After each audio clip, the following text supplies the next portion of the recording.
like to convene the meeting of the Board of Directors of Menlo Park Fire Protection District at 7 p.m. on October 17th, 2023. Roll call, please. Director Bernstein, Present. Director Bloom, Here. Director Jones, Here. Director Crowley, Present. Director Solano. Here. Please stand for the pledge of allegiance. Right here on my phone. Okay. Thank you. I pledge allegiance to the flag United States. Republic. Under God, indivisible, with liberty and justice for all.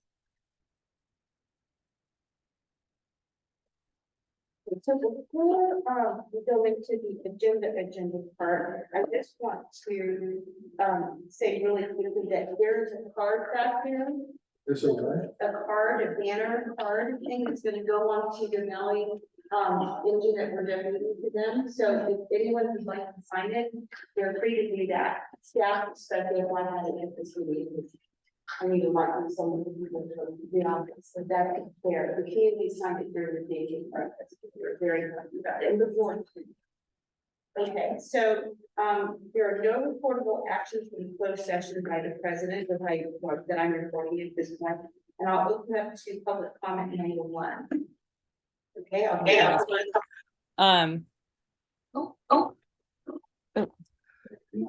Hold on, sorry. I didn't do my security, so give me 1 second to take care of that.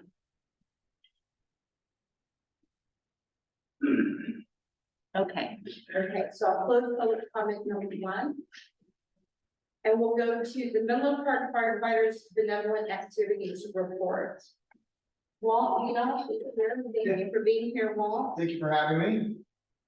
Can I go from here? Yeah, wherever. I gotta read off my list, because it's been a while since we've done this. So, good evening, everyone. Welcome. I've got a list of benevolent act and activities that we've been involved in the last year. So, this will catch us up to the current timeline, and then going forward, I'll read off the last couple that we have to finish. So I'll start with number 1, which was in March. It was the firefighter stair climb city for the Lung Association. James Pickerel, every item that I read, I'll read the person that was leading it, so I'll just give you the name. James Pickerel, they ended up raising $1,187. They took first place as a task team, and they've been recurring champions for 3 or 4 years in a row. So they've been very successful in the firefighter stair climb. Number 2, Easter egg hunt, run by Michael Seaton. That was April 18th. Had an intent of about 1,000 to 1,500 with the guesstimation, so we had a good turnout for that. 429, Jeff Hendrick runs this. It's a rebuilding together. So in East Palo Alto, we did 471 Larkspur Drive in East Palo Alto. Roughly 35 members involved and rebuilt this house, and they did a fabulous job. I had the pictures I would show you, but very, very impressive work by guys. A lot of talented individuals when it comes to construction. July, just an involvement firefighter Olympics, 2 teams, 1 team got it. So that's just an update. Chili cook-off team was Top Gun team.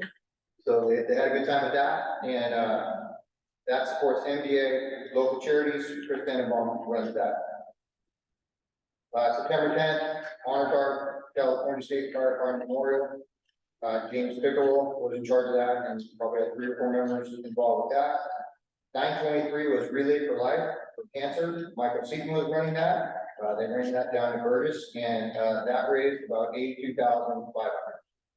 Did a phenomenal job with that. N14 pancake breakfast just had the numbers I saw today from Chief Johnston were 11,000 raised, and about guesstimating about 1,000 people attended. 1019, Director Long knows, I don't know if anybody else is playing in it, but the golf tournament run by Michael Harrington. And that, yeah, it's at 1019, so that's gonna come in a couple of days. Finishing out the year, we'll have a Fill the Boot run by Joey Watt. They're very successful in that every year. They do an excellent job. Toy Drive run by Tyler Stowski, taking over for John Wordinger, who did a stellar job running it for John Hall. 22 years. 22 years, impressive. And then Lucille Packer, Tim Wagner, they bring bears and toys to the kids at the hospital. And then the last thing will be our MPFFA Christmas party. And then when we finish all those, I'll come back up. Any questions? Or comments? Questions, comments, concerns? Very good work. Right, thank Yeah, you. thank That's you. it. Thank you for having me. Go sign. You can. And now the fire chief report. Word? Thank you, Director Crowley, members of the board, and our staff here, and to the community that may be watching. Happy to give you this month's fire chief's update. Along the lines of facilities update, really the only item I have on there is the Station 1 design. And I'm not going to get into that since it's really going to be an agenda item number 11, to talk about where we are in that process when we get to agenda item 11. Recruitment and hiring update, we've got a couple of things that are going on. Community risk reduction officer, we're down into the plan group. We're hoping to have a candidate and an offer in short order. The battalion chiefs testing process we just completed. We had 8 candidates participate.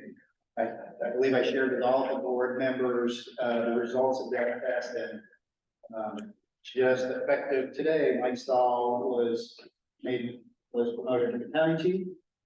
And he would actually be here today, but he was not feeling well on his first day, so not a great start for him, but really good job to Mike Stahl for his success in that. Really excited to have him into our chief officers group. And then as a result of Mike's promotion, it created a captain's vacancy, and John Renner was promoted effective yesterday. The fire captain, looking forward to making more promotions in the future. Just real quickly, firefighter trainings are in the background process. We also have an inspector 1-2 position that's currently open for recruitment. It closes on November 3rd. We currently have 18 applicants, so that's making me optimistic. That's good. Other items, update on the community engagement unit. This is just the goings on. A lot of the stuff that Heller is doing. Quick update, we're getting really great turnout for our classes. I was chatting with Heather about that. Part of it is our outreach in the press has increased. Doing it in the Palo Alto Daily Post. I think it's been effective. And she says they're doing a lot of different outreach. Some people are into website and tech stuff. Some people like newspapers. So we're using everybody. In any case, here's some of the stuff that we've had going on. September 18th, we had Stop the Weed at Station 1. 7 attendees. September 23rd, CERT refresher training at the USAR warehouse. The 6 attendees. September 27th, appreciate this, a Red Cross Ready at Mount Olive Church in East Palo Alto with 102 attendees. That's awesome. It's great when we partner with faith-based organizations, because it just works out well. It's great way for us to do outreach.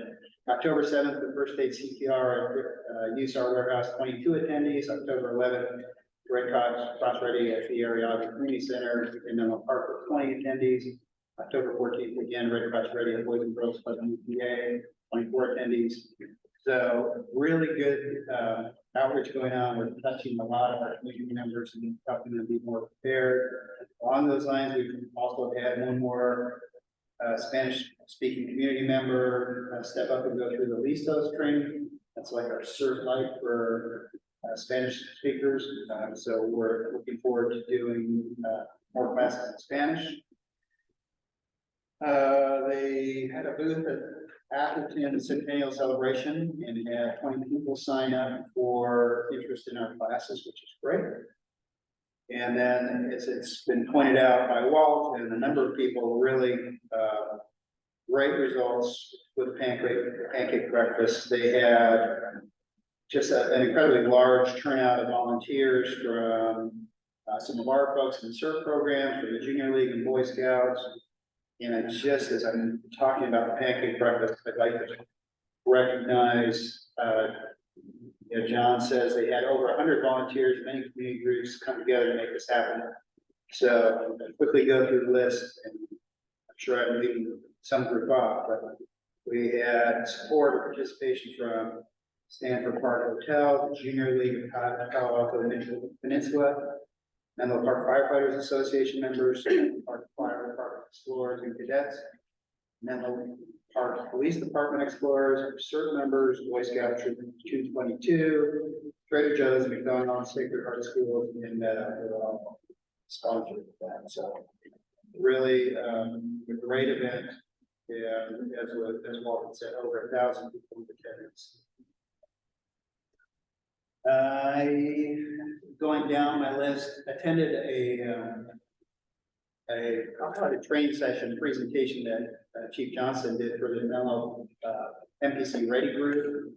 Yeah, Trinity Church on September 23rd, really well attended. John put on a great presentation on just wildfire preparedness and things people can do to harden their homes and be prepared. That's great. Response times. No discussion on response times this month. We're taking a breather as we engage the consultants, and we should have some more comprehensive, easier to read, more professionally presented response times, hopefully next month's board meeting. Quick update on what's going on with the Maui fire engine donation. It was at the pancake breakfast, as Director Crowley said, we have a poster board for people to sign in, write a little note, hope to the Maui Fire Department, people of Maui that will include with the engine. The timing of it right now is it will ship out of San Diego on November 1st, and it will arrive in port of Kahului on Maui on November 8th. Chief McDonald and I are driving the engine down to San Diego, where we live in National City next Monday. We'll drop it off and check it into the port, and it'll sit there for a little less than a week and then be shipped out. Then the plan is both Director Crawley and I are going to Maui. Actually, I'll pick up the engine in port, and Director Crawley and I will drive the mile to Maui headquarters and present it along with the pink slip to the Maui Fire Department, Fire Chief, Deputy Chief, and whoever else might be there. The one thing I will point out, just so everyone's aware, the fire district is not absorbing or covering any of our costs. We're both doing that out of our own funds, so just so there's no concerns related to that. That would be fully funded by ourselves individually. Anyway, looking forward to presenting it to them. I can't remember if I shared the last meeting or not, but I'll share it again. For the sake of those that haven't heard it, in having a conversation with their fire chief, Brad Ventura. I asked them whether they were going to repaint the engine yellow since all their engines are yellow, and he said no, they're going to leave it red and white as kind of a symbol of all the love and help that's come from the mainland, and it just can serve as that reminder, which I thought was kind of a cool story. It would stick out, not like a sore thumb, but it would stick out like a really good reminder that we care about the communities and that was so. That's a pretty cool story. Meeting with SLAC, what happened on September 20th with myself and Chief McDonald and Chief Boyle, just go over our agreement. We have a condition in our 5-year contract with them that we meet with 2 years left on it, just to review what's going on. It just was a condition of the contract. It was good conversations that we were having. And then also just a quick update on the Fire Scope board meeting that I attended. These are quarterly board meetings. This one was happened to be on Santa Barbara on October 4th and 5th. If anyone's ever interested, I'm happy to share the rather long agenda of our board meeting. This, again, the Fire Scout Board of Directors is everybody on that board is appointed by Cal OES Director Nancy Ward. She's the governor's appointee. This is really probably the preeminent fire scope, fire agency leadership group in the United States. For those that are familiar with the Incident Command System, ICS, it was actually developed by Fire Scope back in the early 70s as a result of the fires in the LA area. Governor Earl Warren at the time put together this group, it was funded by the federal agencies back there in the day, but, you know, we discuss a lot of things that are, relevant to really national fire service, sometimes even international. So a lot of times there's just, I'm looking here at, Director Ward provides an update. The OES fire chief provides an update. We usually get one from the CAL FIRE director and the state fire marshal. All the federal agencies normally, report out to what's going on, some of the challenges that they're seeing. And then we'll have a lot of, or a number of presentations from some organizations that are providing some innovative solutions that we might look at. Wildfire Defense System is a private fire service provider. And there's been a lot of challenges during the wildland fires about interactions between local government agencies and, you know, basically professional firefighters and the private fire protection agencies, most of which are employed by the insurance companies to go and protect their resources. So a lot of times it's just having conversations with them about how they operate, trying to make sure that we can integrate them into all of our systems so there's no safety issues. And really to have some opportunity to answer questions and develop some relationships and trust. So that's just a sample of the things that we do over the course of a couple of days. And like I said, if anyone has greater interest, happy to share the agenda with you. Then just a couple incidents of significance that happened over the course of the last month. One was in the 300 block of Walsh Road in Atherton. That one was just a little bit of a challenge for us. There was a party at this residence that was going on, so it provided us with some access problems and trying to get some water deployed in there, especially with people trying to exit.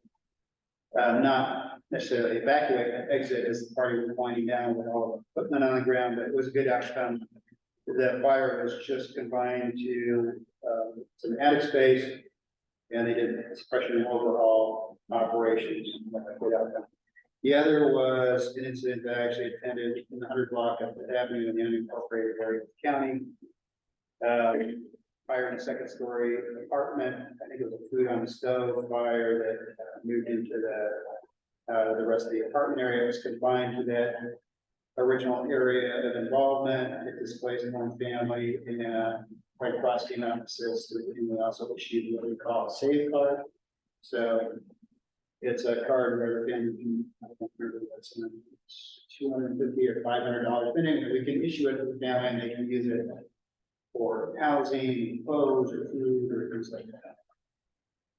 That concludes my fire chief. Thank you. Robert. Is there any particular reason that you distribute it? Support, I mean, your existing funds? I don't know. Part of representing the district.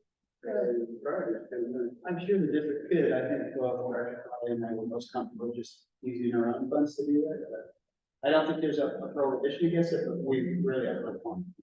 So I'll answer for myself. Robert, I think that this is already a very generous gift from the residents to Maui. And you know, this is a small thing for us, for me, you know, to just personally do this. It's the small, the least that I feel like I can, and I want to do it. But thank you.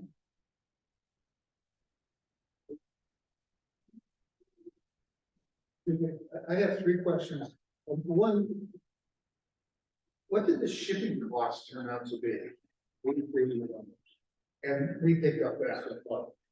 What do you mean so far? Well, we still have some opportunities for some fundraising through, Maybe offset. maybe less than Okay, that. yeah. Okay, You had asked at the last board meeting that we all report out whatever total cost was. okay. That's fine. That was, But the original cost was how much? And The fair market value was probably over $20,000. that's what I remember hearing. That's why I was curious. Yeah, Pasha, Mike Pasha, one of the owners, gave us 60%. Yeah. The second question I have related to the Slack contract. It's a little bit early, but one of the big issues with Slack, when we've done it in the past, with the number of false alarms. I wondered if that's still an issue. I will check and get back. I think that conversation. So my initial answer is I think we've reduced them pretty significantly, but I'll go back. Yeah, there was a second issue that I know Rob had been involved in also, where it was difficult, that the communications were difficult because of the nature of the structure and so forth. I just wonder if that's still an issue. And the last question, you mentioned, and I just didn't understand what you're talking about, the private firefighting services that are used by insurance companies. You said for their resources, meaning the insurance building, To protect the homes if they have insured, yeah. but, what do? They go to neighborhoods, or how do they?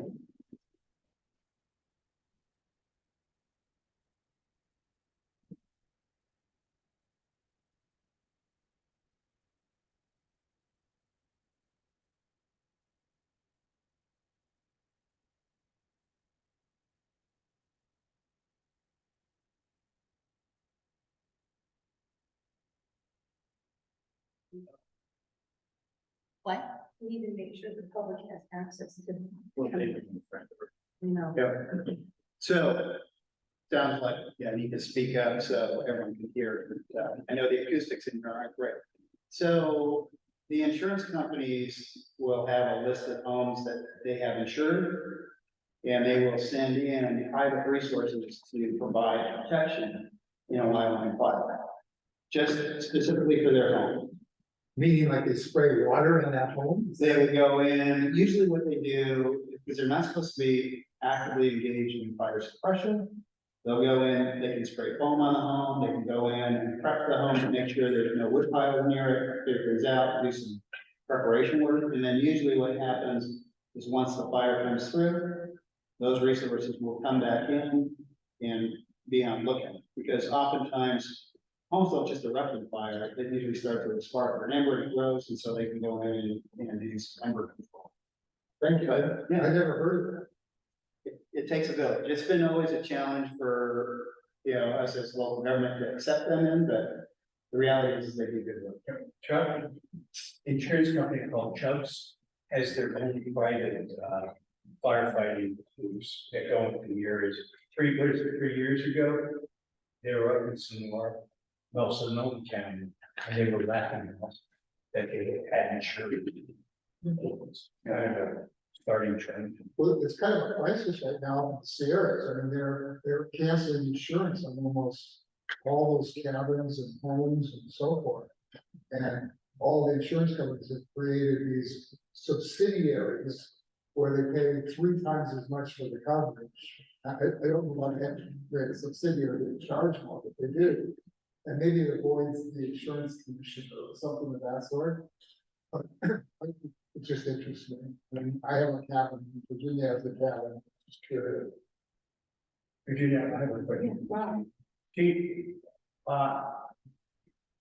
the aircraft firefighting techniques that are private, can they get into those areas and do what they call water drops on those residences if they want to pay for those in those wildfires?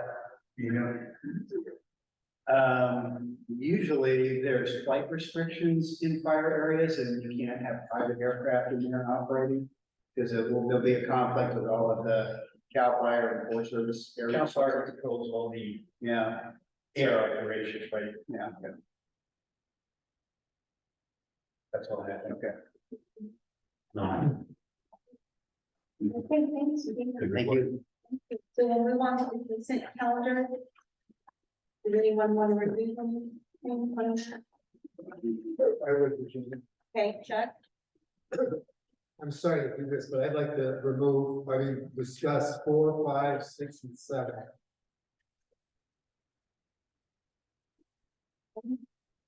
anyone else? Okay. So is there a motion to approve items 3 and 8 on the consent calendar? 370. So, I think Chuck wanted to remove 4, 5, 6, and 7, is that correct? So the two, Chuck, Yes, Yeah, so items I'll make the 3, motion for 3 and 8. can you do a second? Thank you, Bob. The second by Director Jones. Any discussion on the consent? Okay, roll call, please, Michelle. Director Bernstein, I, Director Bloom, Aye. Director Jones, I, Director Solano, Aye. Director Crawley. Aye. For that motion carried. Then we'll go to item 4, Chuck, we ask for the treasurer's report to be removed. The item is to accept the treasurer's report for the month ended August 31st, 2023. yeah, I just wanted to get a clarification on the first page.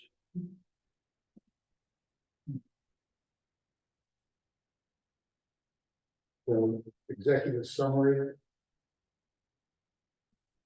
You have a question? Yeah, Elaine, if you want to, Elaine's aware of it, so he can explain the question that you have. Yes, I can address that, Director Bernstein. So basically, according to the condition, can you but. speak much louder, please?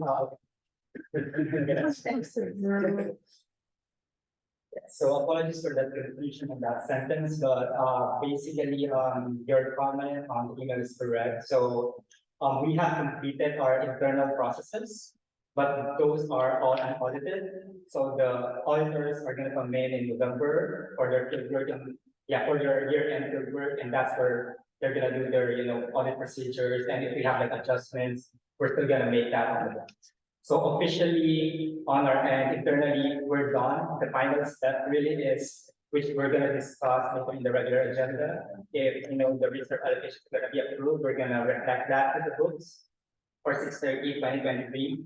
Then at that point in time, we're officially closed, like the books are officially closed internally, and those are all unaudited funds. I had raised a question. The first sentence says the district's year-end closing procedures are currently in progress. And then, the next sentence says the district's year-end closing has been completed, and it just would seem contradictory, but that. Yeah, So the district has finished its work, now it's up to the auditor to finish their work. correct. Okay, thank you. That's all I had. I'll move, yeah, go ahead. Sorry. Could you help me out here, I was looking at the numbers that document attachment A. It's very, it's first time I've seen our, for order your time, in this regard, so am I correct to say that we have around 88 million in market value? Yes, correct. So the $88 million includes our managed account, which is like $57 million that we agreed on, right now it's not $57 million. But you're correct in saying that we have about $88 million of the investments, like market value investments that BFM is handling. But on top of this, we also have a balance in the late account, which is, not, I think it's on the action fee, basically. So we count those are all our cash, liquid investments and the managed account investments. So the liquid investment, I think I saw a number, a total about 57, no. I think that word, another number, The general fund number, imagine the 55.7. right. Yeah. So that's liquid, is that? So our liquid investments are liquid portfolios composed of our investments in Campo and Lave account. So our Campo as of August is the one that you see here on page 19 of the package, which is 1919. So the Campo as of August is at about $41.4 million. Okay. Virginia, I have further questions. Okay, wait, that's all. So Robert, just to add clarification, just to add clarification, the camp pool that's shown there, that's the liquid part of the investment. Meaning it's just like a normal money market fund, we would think about it that way. Yeah. And then the camp management account is where they've actually bought bonds, T-bills, and investments that Yeah, they're deemed not being liquid, but they're actually relatively liquid if we ever needed access to the funds, but It's not. Mm-hmm. just categorization perspective, it's not considered cash. The reason I'm trying to get a little bit more understanding, thanks for that, it's very helpful, is, you know, at some point we are planning the, construction of the building, we're trying to figure out, the capital certain, fund that we're currently, putting the money in that we have currently for, we got an estimation, 37 million, something like, investment or construction. But the CIP fund. Yeah, I think is where that's spread it out in these particular. So you may want to talk about the movement of the excess funds in the CIP. Yeah, we will probably discuss it, but you're correct in saying that this, so it's not 1:1, because what the CIP fund includes, the CIP fund balance is actually composed of, all the assets that the utilities, basically, this is just, cash equivalents and investments. So this is just part of it. But yes, you're correct in saying that, we actually distributed it to the general fund, the CIP fund, and the special revenue fund. And as Greg mentioned earlier, the capital, these are like the more liquid investments. So you can treat it as if it's cash, so we call it a cash equivalent, so we can actually withdraw it on a daily basis. So the CIP is in that. pool. Yes, it's a combination of this. There's two things going on, maybe a high level overview of how there's investment of the total dollars that we hold, which is the 88 million that's shown there. Plus there are some other accounts, the LAIF account, the checking account, other places that immediately, needed funds are managed by the district. And then separate from that categorization, then there's the buckets that it's put into from a budgeting or an allocation perspective, of which capital improvements is one, general funds another, and then there's all the funds that show up in the finance report. So kind of two separate representations of one is how all the money's invested, one is how it's all allocated to the budgets. Right. So I guess how the fund is invested in the categories that I'm looking to see, try to understand within what we have. Right. Within the camp. Within the camp. Right. With, whether it's in stocks, it's in bonds, it's in, just where that's what the investment is, in any of those categories. Do you have, Can you do that in further? well, I'm trying to understand based on what Gary is saying, in terms of he has the CIP fund dollar amount. And we're putting it in somewhere to earn and gain certain kind of interest on it. Where within this camp is that money residing? Sorry, I didn't quite hear that. So for the CIP allocation, how is that invested within camp? Oh, that's a different story, because, That's, so the fund does not dictate how the cash or the funds are invested, basically. So whatever cash or that we have, funds that we have, if we have a total like $90 million, cash and cash equivalent, that's what we invest. Whether or not it's, allocated to the general fund, CIP, or special revenue funds. So whatever, the type of the fund does not dictate your investments. So we invest it as a whole and according to, our investment policy and according to, the benchmark, that we actually disagree with DFM in July. Okay, mine is 70. So I'll get back to that one. Thank you. check. Yeah, I'm glad Robert brought this up because I forgot to deal with it. It had a different format. I forgot to continue. This is the first time we've seen this report. And I know I'm being a little dense here, but I need some help knowing how to read it. So the same place, I'm looking at page 1 of the camp report, the consolidated summary statement. And of course, I see the 88 million that Robert talked about, but my mind can't comprehend yet the first column, the cash dividends and income. I don't see how we have 106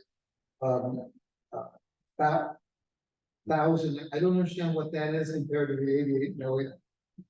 So basically that's the income for that specific month, That's just the income for that month. for that month, yes. Oh, And that is inclusive already of the $88 million.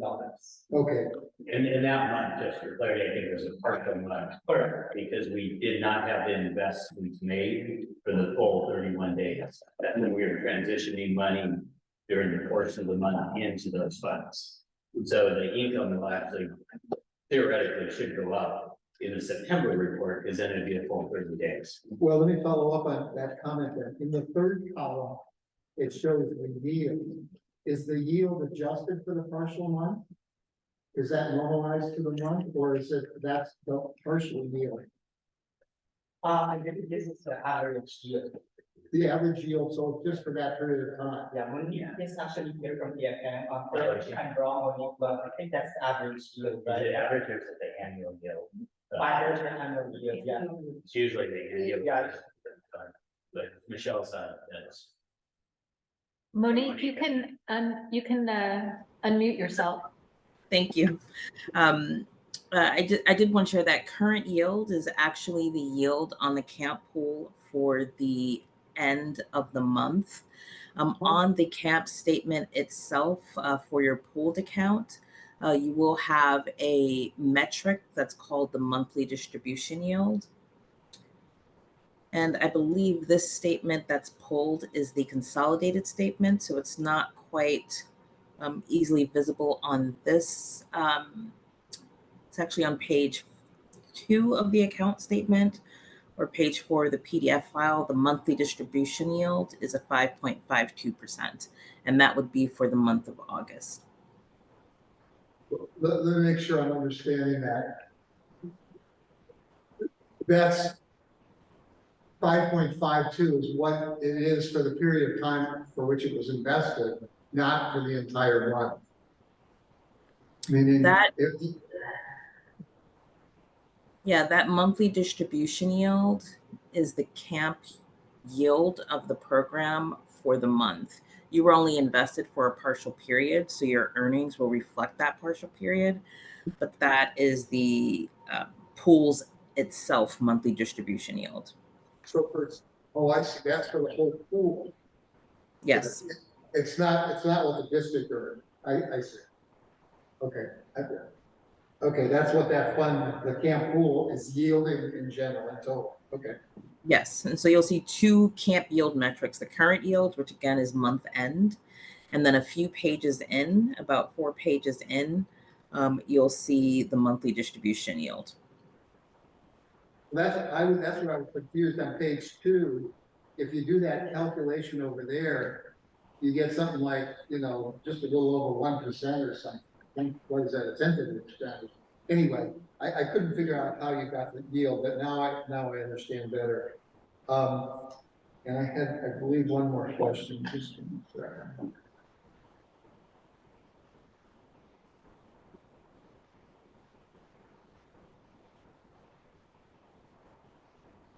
No, I'm sorry, that was all the questions that I had on the camp statement.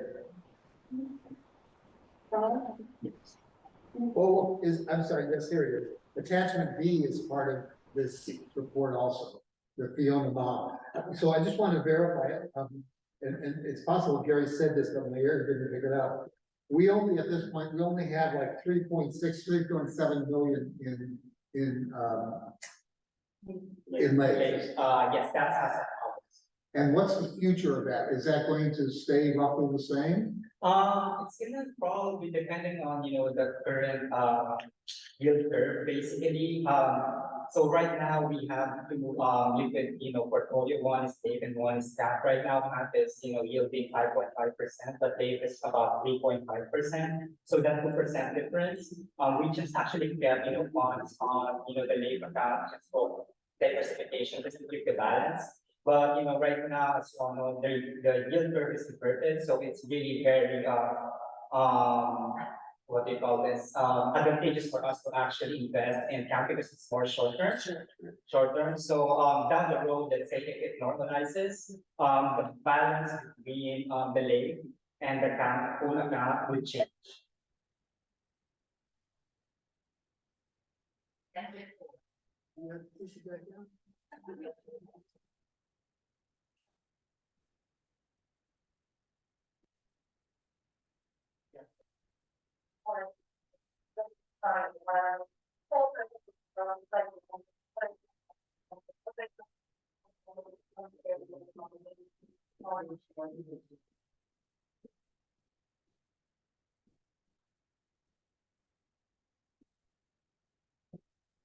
All right, this was not on the agenda, I think.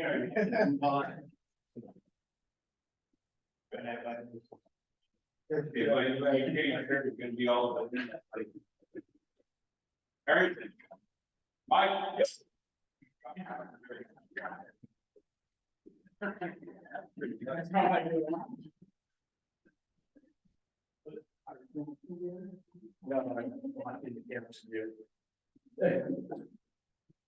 If Josh said it was real,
You remember Basically, the balance will change really depending on the interest rate market. So if you take it down to zero, would that close the account? No, so we can actually keep it, I actually asked that question as well to, the state, so if you keep it zero, there's no, I think we can keep the account open, there's actually no repercussion. So at this point, there's no, I mean, we really shouldn't have zero in there. That would be financially the best option, right? I mean, I would, yes and no, like, I mean, monetarily speaking, I would say yes, because again, CAP is serving at 1.5%.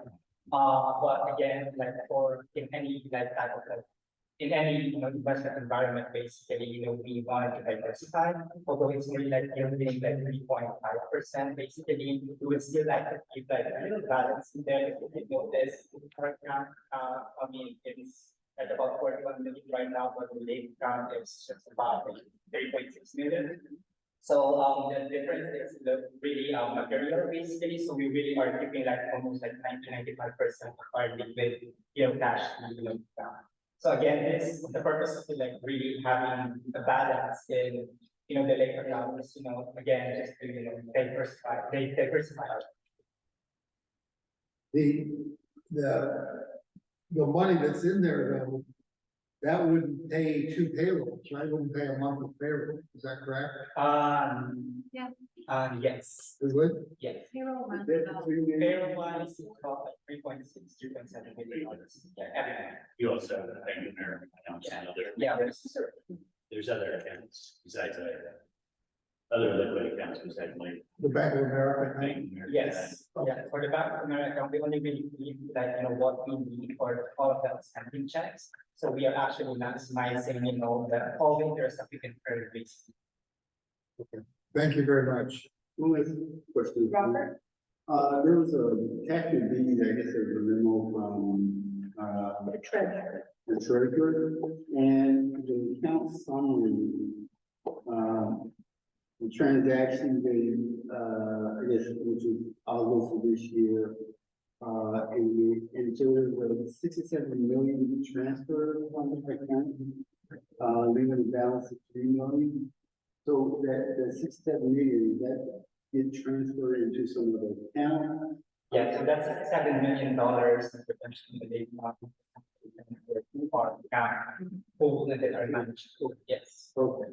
You won't see that in Greenberg. That was our move into PFM and having a manager overseeing it, as we transfer it from Lake to the investment. management. Yeah, so it's kind of a one-time thing, and then there may be, I suspect, minor things for over time, but nothing that major. So, thank you. So, what's that?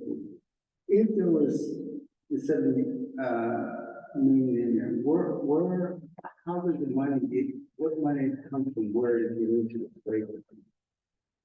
Sorry, Where does the money come from some other source to fund the laser account? so the late account, so basically, these are just accumulation of our revenues. Revenues is over the expenses that over the course of like decade, basically.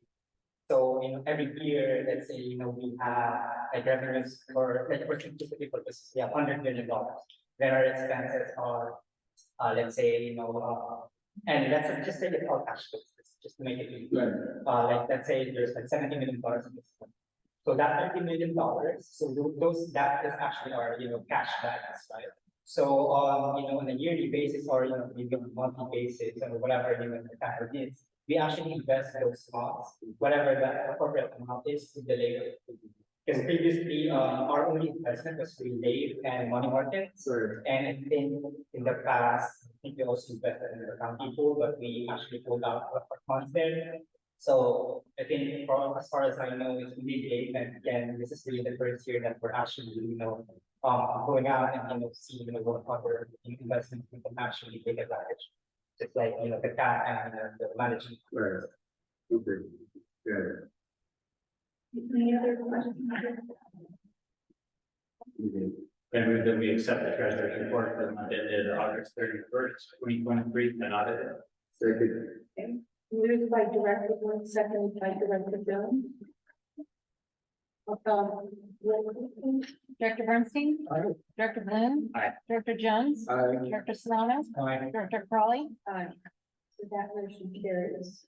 So now we're on to item 5 on the consent, which is to adopt a resolution approving the fiscal year 2023-24 California Task Force 3 Urban Search and Rescue EMW 2023-CA-05403 cooperative agreement with a period of performance from September 1st, 2023 to August 31st, 2026, and amending the fiscal year 2023-24 CA-T California Task Force 3 budget by establishing a revenue and expenditure budget fund 723 in the amount of $1,259,456 and authorize the shared cost of utilities. So is there a motion to adopt that resolution before we get into discussion? I'll second. Moved by Director Simona, seconded by Director Jones. Open it up for discussion. I'm sorry, Bloom, sorry. Jones. Yes. Sorry. So I'll open it up for discussion now. Chuck, you took this off the agenda. Yeah, let me refer people please to page 47 of the packet. It's the discussion here. And I'm concerned about the direction of this insofar as it looks like this is the application we put in. But if I read this correctly, it says that we're not charging FEMA rent anymore for the warehouse. Is that correct? That is,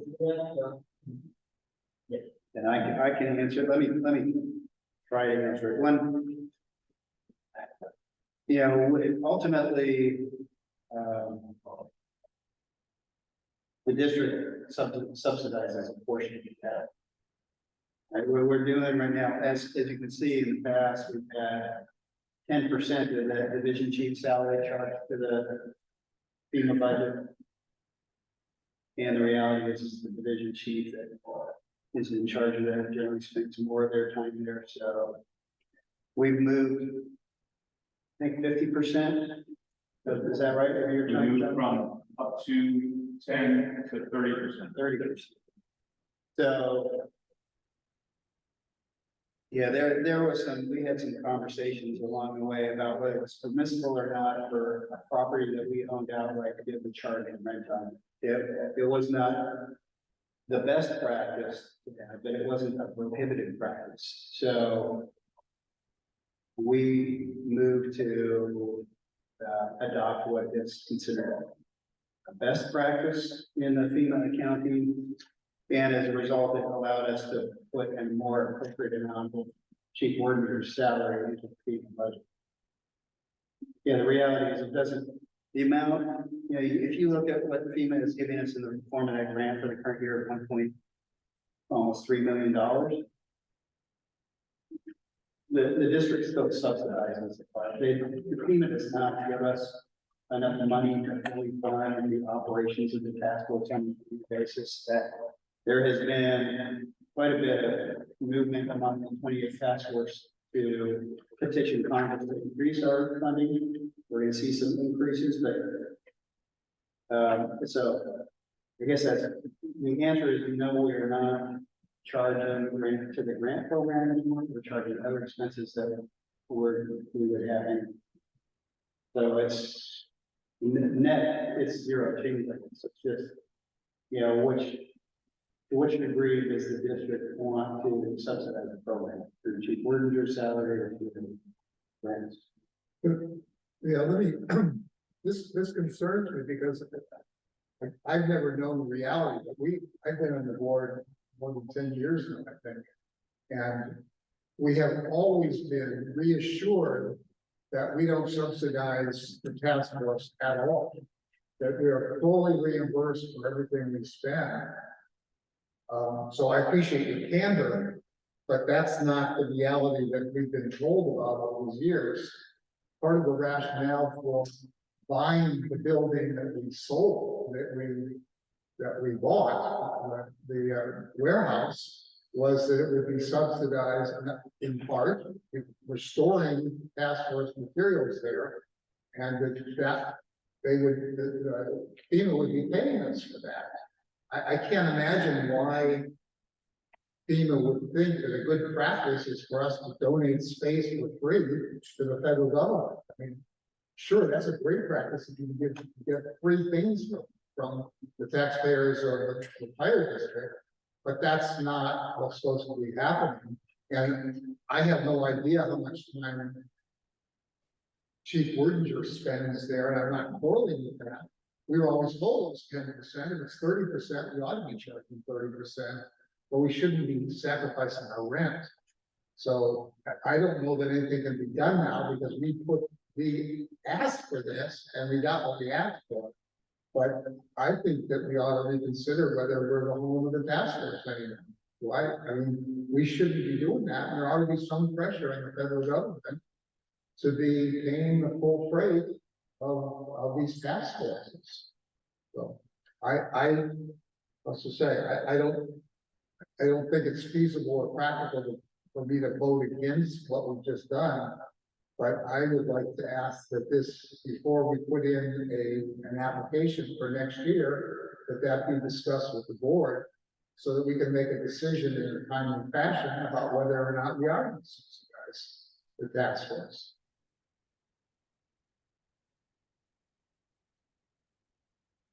Yeah, make a mention about the rent specifically. So the fire district sent me to the National Fire Academy to learn about grant procurement and grant writing. And so they broke down 100 types of grants that the federal government provides. Our grant is actually a cooperative agreement, but what they generally said was in the world of grants that it is not normally acceptable to allow, I guess it would be a charge of rent from federal grant dollars to the actual, the program, or charging off the federal grant dollars to the program on a building that we own in normal cases. In the actual, article of the agreement that we have with the federal government, it specifically allows for such a practice if we purchase the building with that knowledge. So there's not exactly anything wrong with how we've been doing business in the past. It's just best practice to not do it that way. When we talk about the dollars or the cash that we're charging rent off to, so we have two caches in the world of the warehouse. There's the old cache and the new cache. I believe the majority of the old cache is actually owned by the fire district outright, not in a combination with the federal government and the task force. It's a $6.2-ish million cache is what we should have. We don't have all the items. We're in the $5.4 million range for what we actually have at the warehouse. The federal government has been working diligently to transfer ownership of that equipment to the Menlo Park Fire Protection District, as well as the 28 teams in the task in the world as a whole. So the equipment that we're renting back to or that we're charging for rent to the warehouse will be given to us at some point. That's the plan by the federal government. So that's so fundamentally, when you look at it as what we're charging for, we'd be charging the federal government for the equipment that we own, to rent the space to store the equipment that we own. And that process has been going on for several years. The last brown bag, the federal government's representative was expressing to the 20 teams that that's again on review by the federal attorneys on how to best make that transaction occur. But the actual equipment that we're renting the building for is slated to become a fire district equipment. So when we look at how do we best utilize the money, and speaking to Chief Lorenzen, after learning what I learned at National Fire Academy, his concern was that it's like for like. So the money that was over here being charged on rent got shifted over to salary and benefits. So, yeah, let me try to just tag on to, so just so I'm clear, John and Chief. Before we got this new building, we were renting space out of one of the lodges, right? Correct. So under those conditions, we could be reimbursed, is that correct? And so technically, because of the cooperative agreement, we weren't doing anything wrong or illegal the way that we were doing the business. Well, But in general practices, if we didn't have a cooperative agreement, and we were just working with a regular grant, it would be totally acceptable to rent a building space from Facebook or whoever the case was at that time. But it's not normally accepted to take equipment from the federal government and then charge the federal government to rent that space, because they believe that that's Yeah, not appropriate. yeah, so I get it, okay, so then, but in actuality, it's not gonna be cost neutral because we bought the building. With the understanding that we could rent it back, and Chuck is right on that. We still can. I'm not saying you should, I just want everyone to know. That that was one of the things that the fire board relied on before, so I just wanna make it clear, I don't think it's cost neutral until we get that. If you have $1.6 million worth of expenses to be reimbursed over, only $1.3 million in grant. Doesn't matter how you mix it up, that's the answer you're getting. So Yeah. we can move it from one bucket to another and shift it around. The reality is, the amount the fire district contributes, Yeah, subsidizes, doesn't change. yeah, I'm not complaining, I just want you Oh, to yeah, know, no, I just, get the understanding of the historical. sure, I perspective. don't just, yeah, I appreciate Director Bernstein's comments for the last year and a half. I don't believe I've ever said anything other than, They're not, Yeah. this was before you. Sure. came on board. Chuck. Let me make sure I'm understanding. You're saying at some point in the future, the federal government has promised to give us this equipment. And they don't feel it's right for them to be paying to store our equipment. Correct? That's not, they don't feel anything, Director. The best practice that I learned out at the grant procurement classes, that if we, in a normal grant situation, and ours is different from the cooperative agreement, but in a normal grant situation, if the federal government were to give us Engine 104 as a reserve engine for the Menlo Park Fire Protection District, it would not be acceptable to charge the federal government to store Engine 104 at station. So what they do allow for is if Engine 104 was going to be used by the fire district, however, the fire district didn't have a facility to house Engine 104, that the fire district could use grant funding to rent a firehouse, basically, is what it boils down to. But I have two comments about that. One is, if we own the equipment, are we allowed to dispose of it and just reimburse ourselves? So I would assume that that's what the fire district so wish. But right now, what the fire district has a policy on surplus equipment, and the federal government has policies on surplus equipment. And one of the things that I do at the warehouse is ensure that when we have the surplus equipment, that we're following all the proper rules and regulations of the fire district, and the rules and regulations of the federal government, and it's cumbersome. And in addition to that, there are like right now, Elaine is pushing for our annual audit of all of our builders. Any equipment over, I think, $5,000. The threshold is maybe $10,000 that the fire district does on an annual basis. We do the exact same thing with the federal equipment on that side. So for all those reasons, the federal government is looking to basically give those assets to the fire district. Well, so, I mean, again, if they give us something that we can't dispose of, they're not giving us anything, they're just giving us a maintenance requirement and a storage requirement. But we could solve this problem by simply selling the warehouse to a developer and bringing it back, a sale lease back kind of arrangement. And then we can recover all that, but they're screwing us on $100,000 a year right now.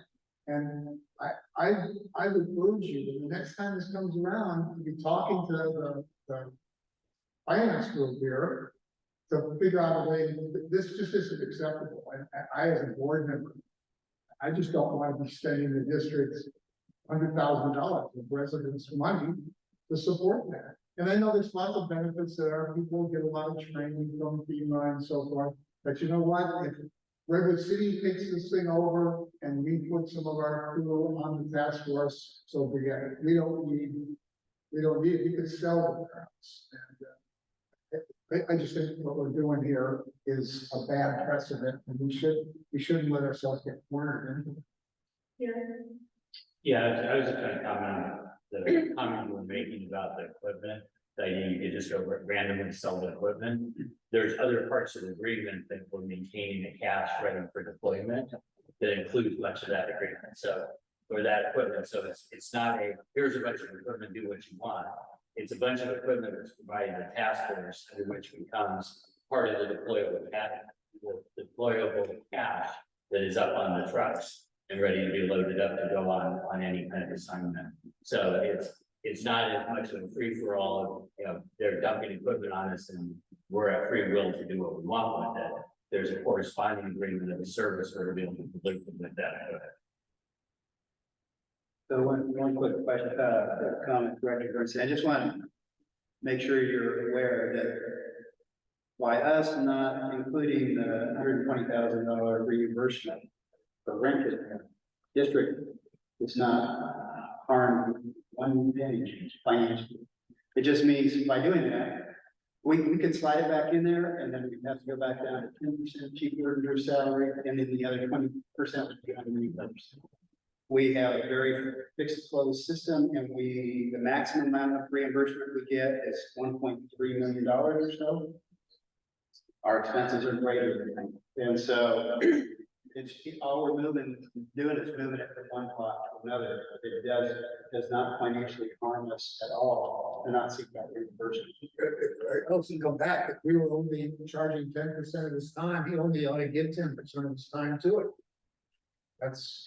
However, we got to where we are, we're trying to correct it and be transparent. The reality is that all 28 task forces across the United States, every single department that sponsors one subsidize.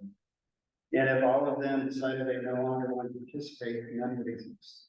It just, you know, there is mutual local benefit for us having it. Yes, it's a board decision on whether we should get forward with that. We should have this conversation.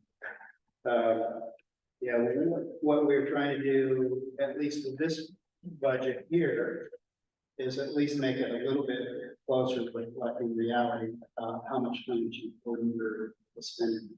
It's probably more than 30%. And we could increase it to 40 or 50%, but we'd have to move something else out of the budget. Right,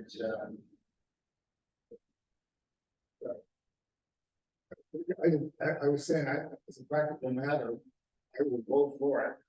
I think that what's happening here is wrong. And unfortunately, it comes at a time where they've already given us the grant. We need to step back and do something next year before the grant has been applied for. When do we apply for this grant? So it's well, if you back up, Chief Lorenzen stated that we're currently pushing for more dollars. So it has to get through the House and the Senate for the appropriations for 2024 fiscal year. It's a 3-year period of performance, and the ask from both the program office and the chief officers that are basically representing the 20 teams is to increase that dollar amount from 1.3 to $2.6 million a year annually.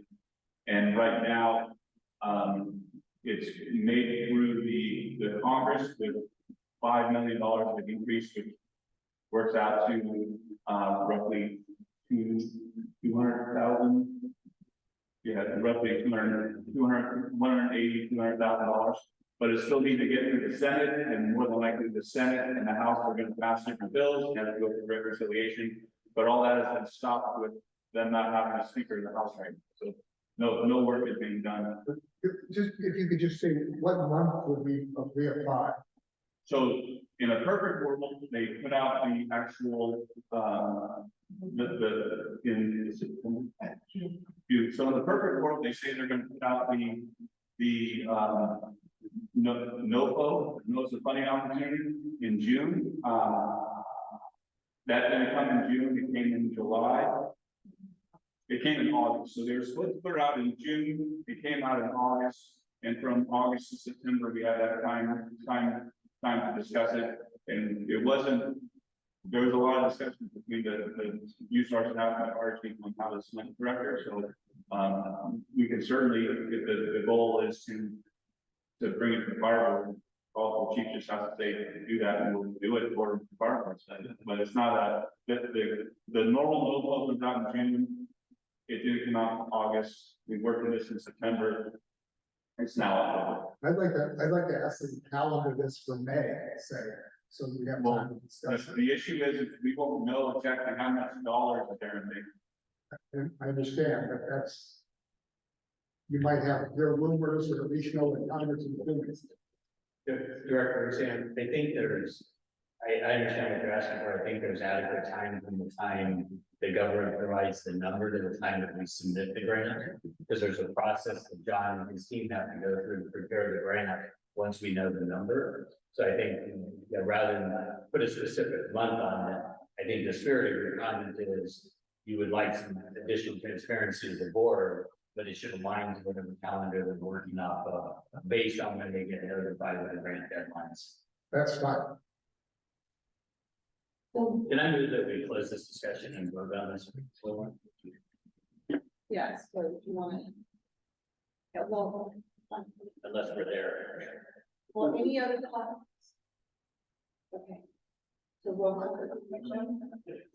Director Bernstein, Aye.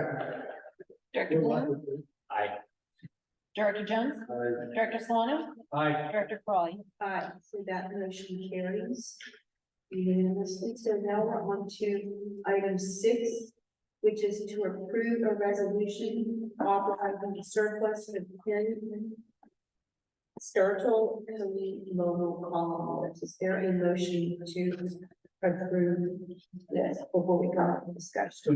Is there a second? I second it. Moved by Director Solano, seconded by Director Lehman. Chief or Chuck, you can run into a question, maybe we see what happens, we can give you a report on this. I entertain the questions, so I can. Okay. Consider. I would just very briefly like, a summary of the context. Are these all being replaced? They are, we're not replacing 10, I'm trying to see the staff report. What we approved budget wise, the number of. These are those things that, it's like when you put your car up on. Yeah. Okay. Yes, so. Yeah, I don't have the number. It's a number less than that. They're all outdated. They don't meet certification. They need maintenance and repair stuff. The replacement items were included in the current year's budget. And so we were looking to surplus the ones that are no longer serviceable. And I wish I had the number. Well, that's what I was looking for, is How many are we purchasing? or have we eliminated the need? I just didn't understand what was going on with this. I want to say the purchase was for 6, but I'm just. Yes, so it was, I know it was worth a number less than. Thank you. Robert, you have a question about this thing? Yeah, when I looked at the criteria for, I guess, getting rid of the item, it had based upon age, condition, and ongoing maintenance issue. I was able to reconcile in my head, the items for in the year 2000. To the year. Then and also the items in number 14, but in terms of age, but I had a hard time to understand 2019 with 2 items of purchase. And it's only been a couple of years. Age was not a factor, and so I was trying to figure out if it's ongoing maintenance or conditions. So it's been really 5 kind of effective items there. I don't have a good answer. I can get back to you on that, and if you'd be comfortable with authorizing surplus of 8 of the items and making those fixed asset numbers 41, 42. Well, I think suggestion is, I mean, there's a report, I was just wondering if there was some, Yeah, I'm not sure why a 4-year-old piece of equipment isn't working for one. Yeah. So I don't see during the picnic, so it's not like they were. Problem with actually. I was just curious if you trying to get it, so you get a little bit of presentation, if you defect the part, then you do that and manufacture everything like that. I'm sure there's one. But anyway, other than that, it's kind of mine. Well, this is the because I mean, it's not that old, but it's like aging. Age and condition, what was the condition of the 2019? Probably even got it, I mean, I don't know. Yeah, well. Chief, is there a form that we have to surplus all types of equipment? Like a metal part fire protection form number 802050 or some form number? No, That we can do this, we just have a surplus policy that we have. but there isn't a form that. I don't believe we have an actual form. It goes, usually it comes up to the fire chief to approve the surplus. I mean, that's required by the surplus. It's policy. like in a memo form or something. It's in via email. It doesn't have a specific form. Okay, all right, thank you. So, the chief to get back to them? It does not tie my hands to put a hold on it. There is already a motion and a second for everything.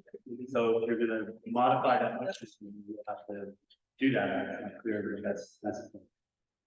Right, so did you want to make it in 2019 on here, or do you want to take a look at this some more, and we could withdraw on the motion? I mean, if there's criteria, is there a need for liquidating all of them at once? No, then it's a minor point, but it's kind of it could be a minor. But I would like to get a little bit more understanding of why in 2019, which categories that it fell into. And that fell into both of them, the condition as well as ongoing maintenance issue. And to me, that's a manufacturer defect in the product.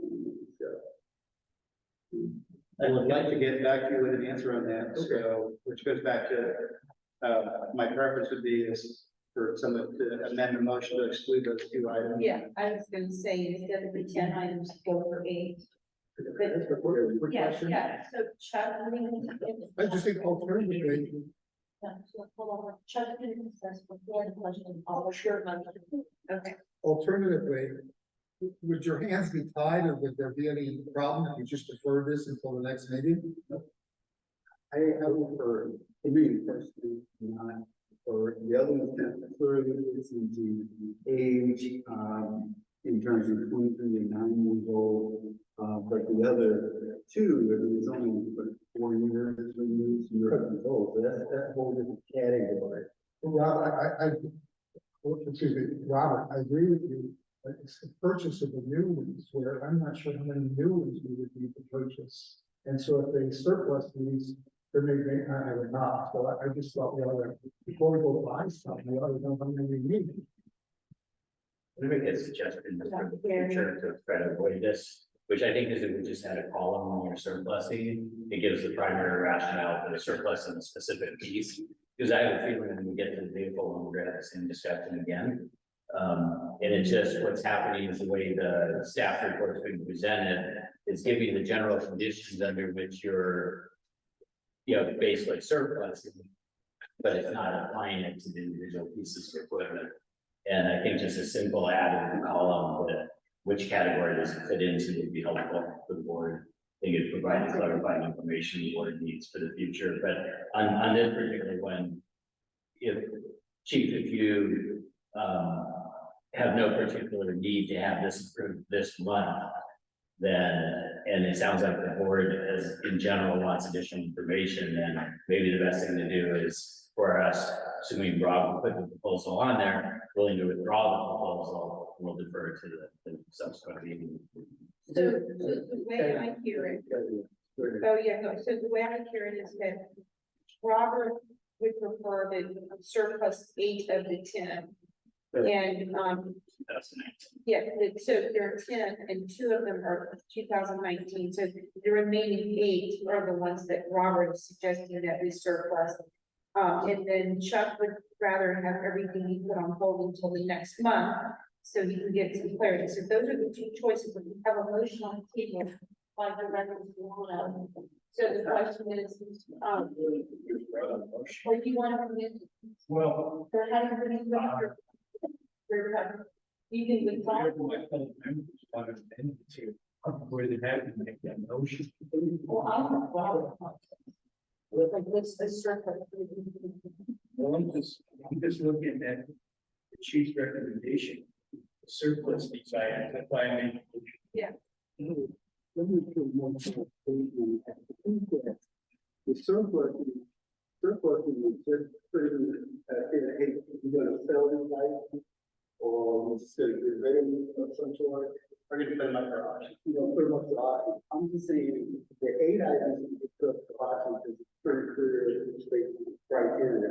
The other 2, 4 years, that's enough time to run stuff out, I'm okay with that, but I think if it just so, if it seems to on 4 years, that item that in service, and it fits those categories, something that the product itself, further investigation. Yeah, yeah, we don't. So Rob is trying to, so Rob, you can either withdraw your motion, there can be a new one, or you can amend the motion.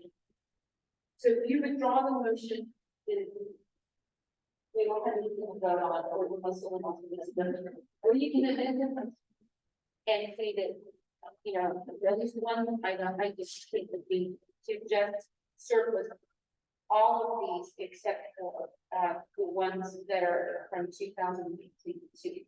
Well, totally. Okay, so the motion. And someone can make a motion. So I move that we approve the surplusing Of 8 Sturgill Company local call lists, which would include all of the 2000 and 2014 model lists. Excluding 2000. I did include those in my motion. We're approving 8 of them. There's a second. Okay, moved by Director Bloom and seconded by Director Jones. Actually, could you get that Director Solano would approve his motion and therefore Director Bloom would approve his second? Okay, yes, discussion on the new motion. Could you speak up? 2019. No, we can't hear. We can't hear it. Okay. The engine's running out there. Why aren't we doing the other 2 if the chief's recommendation is to surplus that? I'm gonna come back next month. I'm gonna come back next month with an explanation on the criteria why we're surplusing equipment that's 4 years old. All right, that's what I was just. That's why. Okay, so there's a Yes, okay, motion and a good. second. Good, Chief. Any other discussion on the motion by Director Bloom? Okay, roll call, please, Michelle. Director Bernstein, They, Director Bloom, Aye. Director Jones, Director Solano, Director Caroli. Aye, so that motion carries a vote of 1. We'll move on to item 7 of the consent, which is to approve a resolution authorizing the surplus of 9 district vehicles. Is there a motion to approve the authorization to surplus of 9 district vehicles? I would most of it, surplus in the 9 years. Is there a second? I'll second the motion. Moved by Director Jones, seconded by Director Wood. Chuck, take this off, like, start off with your question. Yeah, my comment relates to kind of an organizational issue.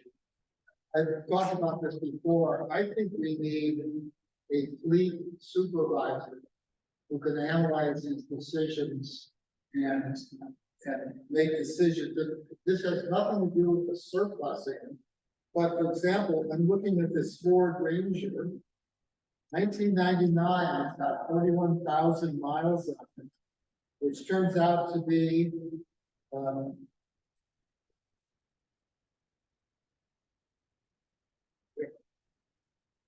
I don't even know if you divide that by 20, it's a couple hundred miles a year or something like that. You look at the other one there, the Ford F-350 from 2006. It's only got 9,500 miles on it, which again, that's for over 17 years, that's less than 600 miles a year. I just don't understand why you even have in our fleet a piece of equipment that only gets used 600 miles in an entire year. And that's 50 miles a month. It's just, I think they're not making good decisions about the equipment that we have. And it's all right to make a mistake or buy something we don't need, but to keep it for 17 years and maintain it for 17 years doesn't make sense to me. I think we need somebody who can do the analysis of these things, can look at this, can give us a clear understanding from a kind of a professional standpoint. And we have a huge investment in our equipment, huge investment in engines, trucks, and all these other vehicles and equipment to maintain them, so forth. I just think it merits a person managing who's got training and experience in this field. So I'll just, as the board has suggested, as Director Bernstein indicated, this is something to do with the item before you, which is surplus these items. Discussion of whether you want to change your fleet management policy is really off the topic of this particular motion. Yes. Oh, gee, we done get some of the man. Rudy, Chief Babcock, and Chief Ellis. Surplus, I mean, it goes back to Director Bloom's saying, I can go through very easily and tell you, well, first of all, we're getting rid of 9 vehicles, replacing them with 6, so we're actually shrinking up, which is good. You know, these are either aging out or miling out based on 10 years of age or their mileage, so. You know, first one is age and mileage, second one is age, third one is pretty close to age and mileage. Next one is mileage, the next one is age, the next one is age, the next one is age, and then age and mileage. The Ford F-350, I mean, that's always our challenge, is we have a need for tow vehicles. We just don't use tow vehicles every day. That's what the Ford F-350 is, and so they have a need to be able to tow our trailers, whatever they are. Education trailers, surf trailers, things like that. Just because, you know, so at some point in time, the vehicle gets so old that it gets expensive. So we don't have a perfect solution for that. Renting a vehicle every time needed is not as great an emergency situation. So, but we do have people that, you know, we hired them again so that Rudy can be actually managing the guidance. So that's what I do is I trust staff evaluation of that, and I appreciate it. That they're shrinking the number of vehicles. And just for information also, we're not, we approved the replacement of 6 vehicles in the budget. This is really all in one fell swoop, having the board approve the surplus of these vehicles for the course of the year. We will, as we acquire the new vehicles, already have authority to surplus. And so it's not happening next week. It's going to happen as we replace vehicles. Same is true in the prior report. As we get replacement lists, we'll surplus. Any other questions? What is it? it might be a typo. It might be a typo. I've never heard of an F fifty. It could be a 152, 53, you know, I don't know. That's what it is. Do you know the chief word here, what Menlo 20 is? Well, I was looking at it, I know one of them is a E, not a F, but that might be. The van is an E series or not a F series. So I think that it might be the greatest, the great van. Well, that's the bottom of it. It's the last one on the list.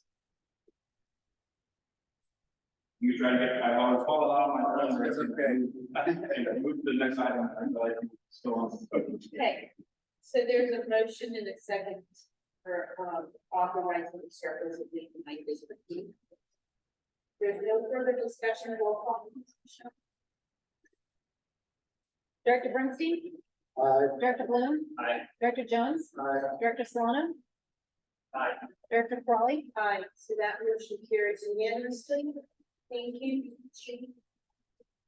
Now we'll go to the regular agenda, item 9, which is to accept the fiscal year 2022-23 year-end financial summary report and adopt the resolution authorizing amendments to the fiscal year 2023-24 budget and allocation of funds from the budget statements for fiscal year 2022-23. Is there a motion? There a second? Moved by Director Jones, seconded by Director Bloom. Elaine? So,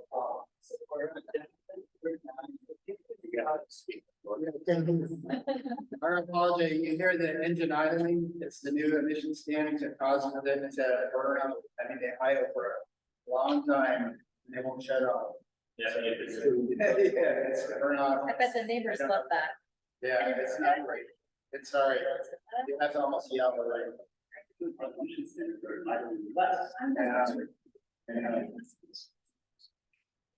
Elaine? yeah, so can you hear me now? No. Little more. So agenda 9 is actually the fiscal year 2023 fiscal summary. So it's actually, it's like the treasurer's report, but with more details and more recommendations for actually for reserves. So overall, for fiscal year 22-23, the district total major fund balance increased by 19.2 billion. From 80.5 to 99.7 billion, which you can actually see the first table on page 79 of the packet. So I think we'll convert this on real quick. So for the general fund, for again for fiscal year 2023, the general fund recorded a year-to-date total of $85.8 million revenue. Incurred totaling 65.7 million and processed 28 million transfer out of the The net change in the general fund balance is $17.3 million. So basically what was added to our fund balance for the general fund. But apart from that, we also use 7.5 million of the various reserves, which are included in our budget for last fiscal year. So all in all, the budget savings for fiscal year 2023, which is the unassigned fund balance that we would need to reallocate to our various reserve allocation. That results in 24.5 million. So again, actually, the numbers are presented more detailed with the pages. I won't go over each the page, but I will go over the general fund recommendations, which is on page 88 and 89 of the packet. So the 24.9 million budget savings, we are actually recommending it to allocate to the various reserve classifications according to our fund balance policy. So for recommendation number 1, it's actually a structured practice that the district actually does every year. So these are then compensated to our standing purchase orders. I'm having trouble hearing, I really can't understand anything. Is there a way? Why don't you come and just sit right in front of me? Through chair, please share. Through chair. I'm sorry, just Now, so loud. yeah, so Keep for going. Keep going.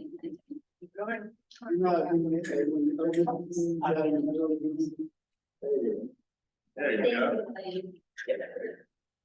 Yeah, so for recommendation number one, this is actually the encumbrances. So these are the outstanding purchase orders that we have in the past fiscal year. These are actually budgeted in the last fiscal years with either the project was postponed or it was partially completed. So since these are actually, projects that were budgeted from the last fiscal year, we will actually carry over these funds amounting to 541,000 to the next fiscal year and put up a reserve for the same amount of 541,000. Recommendations number 2 and 3, it's pretty similar. So this is actually for our apparatus and equipment reserve. So we are actually we are aligned, we are in line with our current target reserve level, which is according to our fund balance policy. So the additions here to the reserves are actually the depreciation amounts you are aware for the current fiscal year, and that's what's added to the fund balance reserve classification. Item number 4. So this is actually reserve classification for the compensated absences. So on a yearly basis, we actually calculate whatever our liability is for compensated absences. Compensated absences, in simpler words, these are like the PTO. So if all employees cash out all of the PTOs all at the same time as of 6/30, this is actually the amount. So this is the amount that we are actually putting as a reserve. So for fiscal year 2022-23, we are actually recommending an additional $26,000 or $27,000 to align or to match that specific amount. So for item 5, this is what we do also on a yearly basis and what's required as well for the annual audit and the financial audit. So we do a workers' comp actuarial study. So similar to the compensated absences, we analyze whatever the liability is for the net the present value of our liabilities for workers' comp, and that's what we actually put at the reserve. So for fiscal year 2022-23, there's actually a decrease of $1 million. So we're actually recommending to decrease, our fund balance reserve for this classification of $1 million. And then the last one is, the CIP fund. So with all the pending, projects or future projects that the district is planning, so we are actually recommending to transfer or put a reserve of about $24 million to the CIP funds. And that's for the general fund, and you can actually see the summary of the proposed and current fund balances on page 95 of the packet. So you see what's the current and what's the proposed and the change basically for all of the reserves. Again, that's for the general fund. For the CIP fund, on page 90 of the report of the packet. So for fiscal year 22-23, the CIP had an ending fund balance of $38.7 million, which is an increase of $1.6 million from the prior year. The reason is because the transfer out that we did in the last year's budget is actually more than what we actually spent for the last year. So the source of the funds is actually higher than what we actually used for the last year.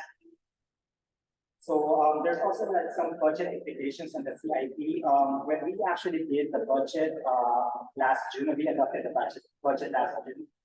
The budget was based on the estimated expenditures, but there were actually delays on the project. So what we're going to do is whatever we did not spend for the last fiscal year, we're actually carrying it over. Because now that we have the actual amounts of expenditure, we know exactly whatever amount is left with approved budget basically. So there's actually no change with the approved budget for the project. It's just we're shifting the budget from one fiscal year to another fiscal year. And then for the special revenue fund, on page 92 of the packet, starts on page 92 of the packet. So these are the operative agreements. Again, when we adopted the budget last June, it's just based on the estimated amount of the expenditures for the full fiscal year. So when we close out the books, now we know what the actual amount is and what the actual carryover amounts of the grants are. So for this, we're actually recommending to decrease the budget by $49,000 to align with whatever is the remaining, grant balance, basically, for fiscal year 2023. And that's all, the recommendations and the summary for all of the major plans. So there's my question. I have two questions. I know you said it, but I just couldn't quite hear it. For numbers 2 and 3, these are the equipment replacement amounts. And you're increasing both of these items to align with something. But I missed what it is that you're aligning with. Yes, it's aligned with the target reserve level, target reserve level.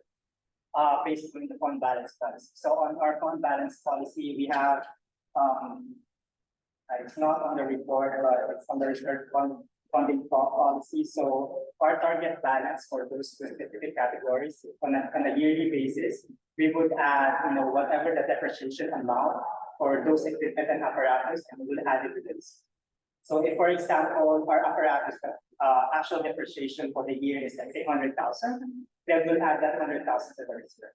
So if you have a reserve of a current reserve of 300,000, and then your actual depreciation for the year is 100,000, then that 100,000 will be added to the current balance of 300,000. So the policy is actually to so that's actually what's our policy right now, and that's the target reserve. How do these numbers align with this year's budget that you've already approved? So this is just a reserve, basically. So whatever we budgeted, it's actually coming from, the current revenues. So since it's a reserve, like for future purposes, if there's like some sort of like, if we need something that's not in our budget, then we can use our reserves. But as for our fiscal year 2024 budget, all of the equipment or any apparatus that we already budgeted, it's actually coming from the current year or operating revenues, not on the reserve. Okay, sure, that makes sense. Kind of a stupid question on my part, I apologize.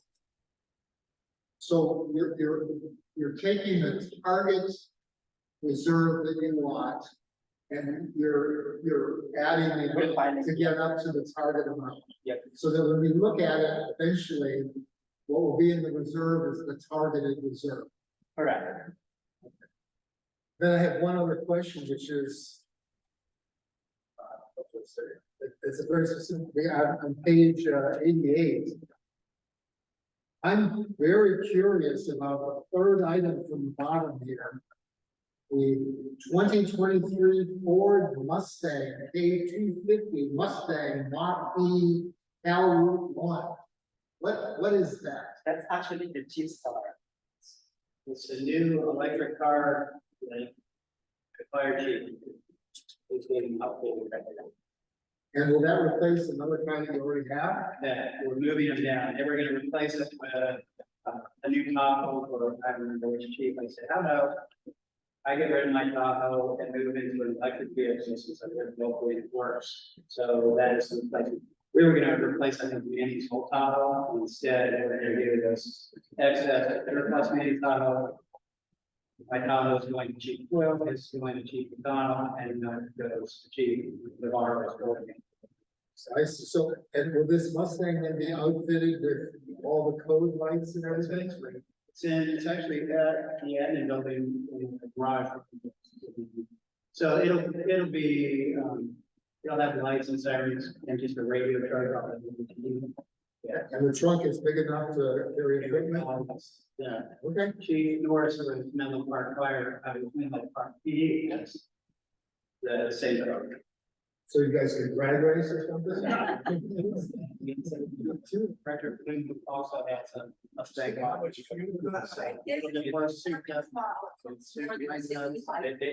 plenty of storage capacity, I call maximum efficient. Use it instead of my truck, and that's lower cost. So same will apply here, and you can be using it at a much lower cost than gas after a year. SUV. It's so right better, and I can get to Sacramento and back on my truck. And just, will will this be painted red and have all this red? It's white and stuff, just like the costume, just what I'm Okay, nothing fancy. well, it is something fancy there. I just- In these days, Not yeah, fancy, say that not- in the, Okay. Thank you, that was all. Any other questions? Great. There's a motion to approve this. Roll call. Director Bernstein, Director Bloom, I, Director Jones, Director Solano, Hi. Director Crowley. That motion carries. We move on to item 10, which is to adopt a resolution authorizing the purchase of an airboat from Patriot Airport Corporation in the amount of $117,659 and establish a $20,000 contingency. Is there a motion to approve this authorization? So, Is there a second? I'll second it. Moved by Director Solano, seconded by Director Williams. Chief Worthington? I would take it. I know Director Bernstein had a number of questions he had emailed me. I don't know, would you like me to answer those now? for the sake of everybody, I have read what you sent me, but you said you had mentioned this at a previous meeting. And you may have, but it seemed very minor. I don't recall anything about total destruction of the vehicle as a result. And that's one thing I would like to address, please, is how is it that a swapping of a boat destroys, that seems like not a very good boat. Not a boat guy, but. I can answer that. It's essentially, once a boat, when each time goes completely underwater, it's deemed salvage boat by insurance. And that's why there's, and I saw that in the report that the district received $145,000 insurance settlement. So generally speaking, once the boat is submerged, the engine for the electrical systems is destroyed, there's very little residual value in the boat. So standard maritime practice is that they just total boats once they sell it. And is that because the engine is ruined? The engine's ruined, the electronics are ruined. The only thing that's really left to be salvageable is actually in a boat, it would be the hull itself. But you have to rip everything out, rebuild everything by hand, and replace everything above that. It's not cost effective, so they just go. The insurance, by the way, is very simple with vehicles. In flood zones, once they're completely underwater, they're generally total. I just had assumed something that would be used to hit, waves, hitting it and all that. It deals with, as long as it's not submerged. It's the submerging of the boat that destroys value. So I'm just gonna kind of summarize the answer to Director Bernstein's questions that he asked me, because they might very well be questions that you all have. This occurred on March 18th, 2022, so I've been here for a little over a month and a half. When we swamped the boat. So that evening when I was notified, I actually sent out an email to Director Bernstein and blind copy to all the report president at the time, just alerting you to this, what I deem to be a significant. When I read the email that I sent, it wasn't entirely accurate, but exactly this. Then I also included in my fire chief report on the April 19th board meeting. Tried to go back and review hear what I actually said. And inconveniently, the board recording that's on our website starts just as I finished up that part of the construction part. So I'm sure I emphasized it significantly. Then it was pretty significant for us. We had a total loss of that asset. Then we had potential for really injuring. We didn't have any firefighter injuries, but there was some potential with some potential entrapment in the cab, et cetera. So we conducted a pretty significant near miss review. We brought in a number of outside agencies that had boat operators, there's a lot of them running the Coast Guard and subject matter experts, and conducted, this near miss review and not watch review. Some of the other questions, It did not include the staff report that the original cost was, the original budgeted amount was $165,000. Director Bernstein did ask why the insurance settlement was so significant. We also had probably another $30,000 we put on there after we received the vote. Radios. I'm sure you probably, Rick Bloom probably knows, the radar stuff, all the different things. Yeah. So, after the boat sunk, we had a marine salvage company refloat the boat, and then ultimately we transported the boat back to Texas to manufacture the additive highway to see if there was any way we could salvage it. It was determined it was not really salvageable. And so we filed an insurance claim, and the insurance company ultimately determined it was a total loss, and we got a claim check in the amount of $145,000. Interestingly, the insurance company wasn't interested in retaining the hull of the boat. Yeah, that's different than we normally see with insurance companies. So the replacement boat that we are now asking to purchase is actually less than the original boat that we sunk. That's for two reasons, actually three reasons. One is it's from a different manufacturer. Two, it doesn't include an enclosed cab for cabinets. And it also has a less powerful engine, still powerful without. So those were two things that caused the original boat to cost a little bit more. They were also, I think, in some respects, not super optimal design options that we wanted to. We noticed when we swamped the boat that people exiting out of it have a safety situation. So even though it was meant to protect people from the elements, it caused some safety concerns for people being able to get out safely if we ever had another incident. The new manufacturer of the boat, Patriot, offered us, they were storing that boat and equipment there and trailer, they offered us a $10,000 credit for the total boat, including the trailer. The question was asked, why did we, was the trailer usable, et cetera? And just what I found in talking with people in the boating world, that usually boats and trailers come kind of packaged. And that's what the offer was for us, was give us credit for the two combined. And of note, the manufacturer, that stored the boat for a year. A question was also asked about insurance. The deductible was the fact that it had on our future premium. Our deductible was $250 on that. And then we don't know the exact increase that would be if you're looking for that. But I've chatted with John Hitchcock and said, anytime we get a claim, generally our insurance is sold out. So I don't have a specific number for you as to what, the claim increase. We increase our premium to, I'm sure, so just back to the staff report in general.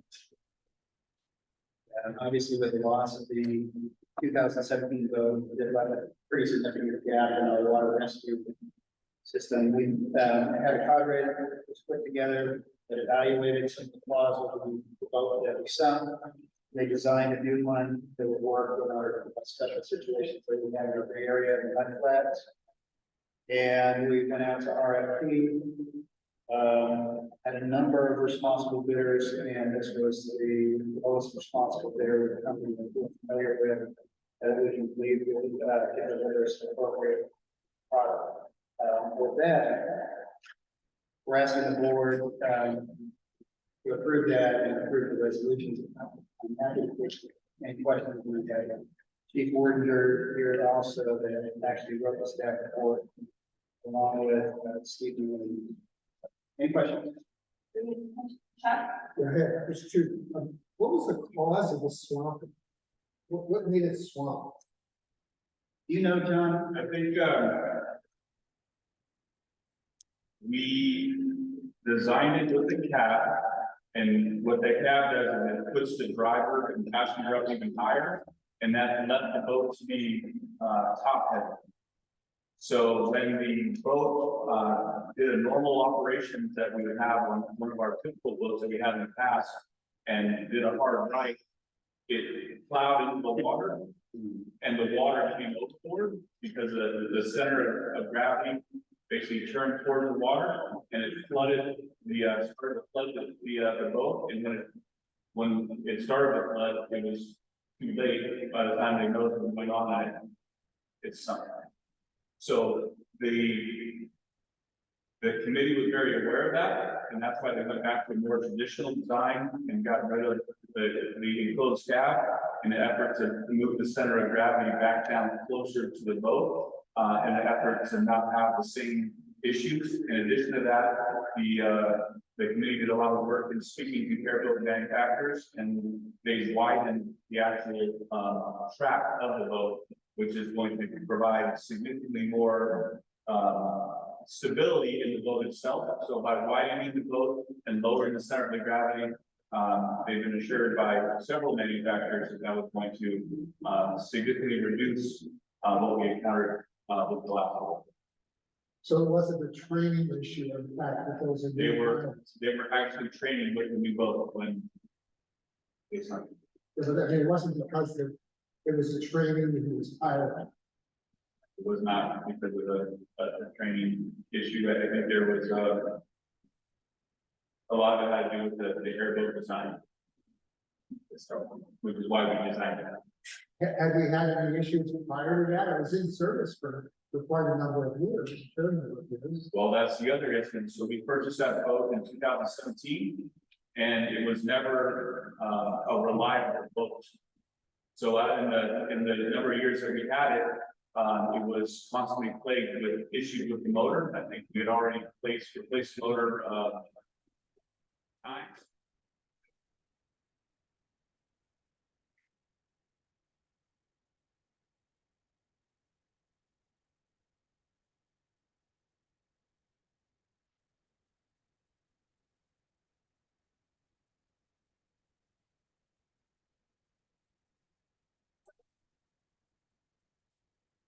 The 2017 boat had an extremely high compression, extremely high horsepower motor, and it was plagued with issues from the beginning.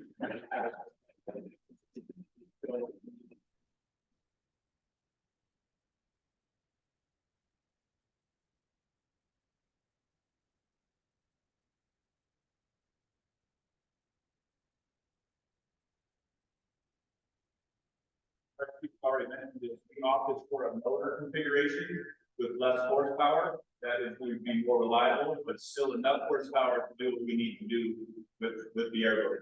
So we went to more of a basic airboat design with the hopes and understandings that it was going to be a far more reliable apparatus than what we purchased in 2017.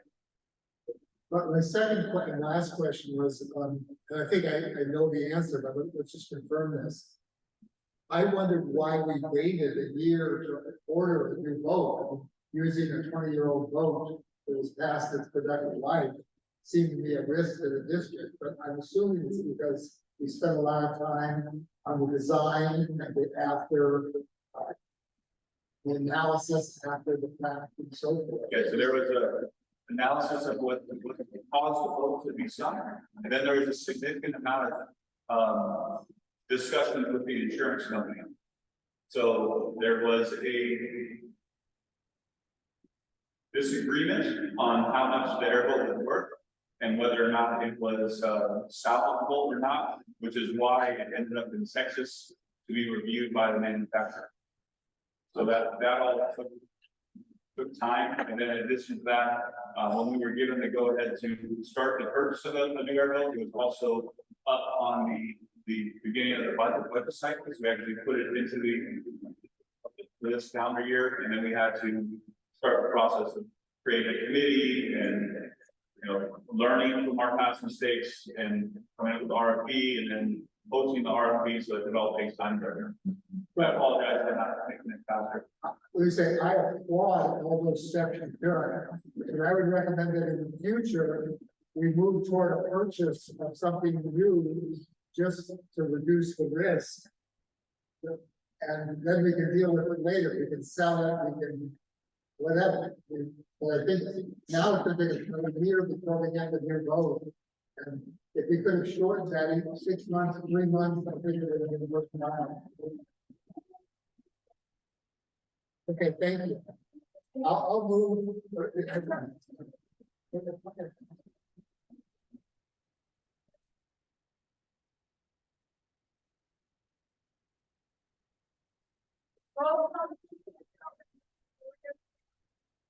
Bernstein? Aye. Director Flynn? Director Jones? Director Solano? Aye. Director Crowley? Aye. So that motion carries unanimously. On to item 11. Approve a resolution authorizing the fire chief to execute a contract with PBK Architects for Fire Station 1 design and construction management services, and issue a work authorization for the contract phase 1 design services in an amount not to exceed $175,000. Is there a motion to authorize the chief to do this? Moved by Director Jones, Oh, second. seconded by Director Flynn. Chief? Yes, I will. Initially kick this off. I have John Hitchcock on the line.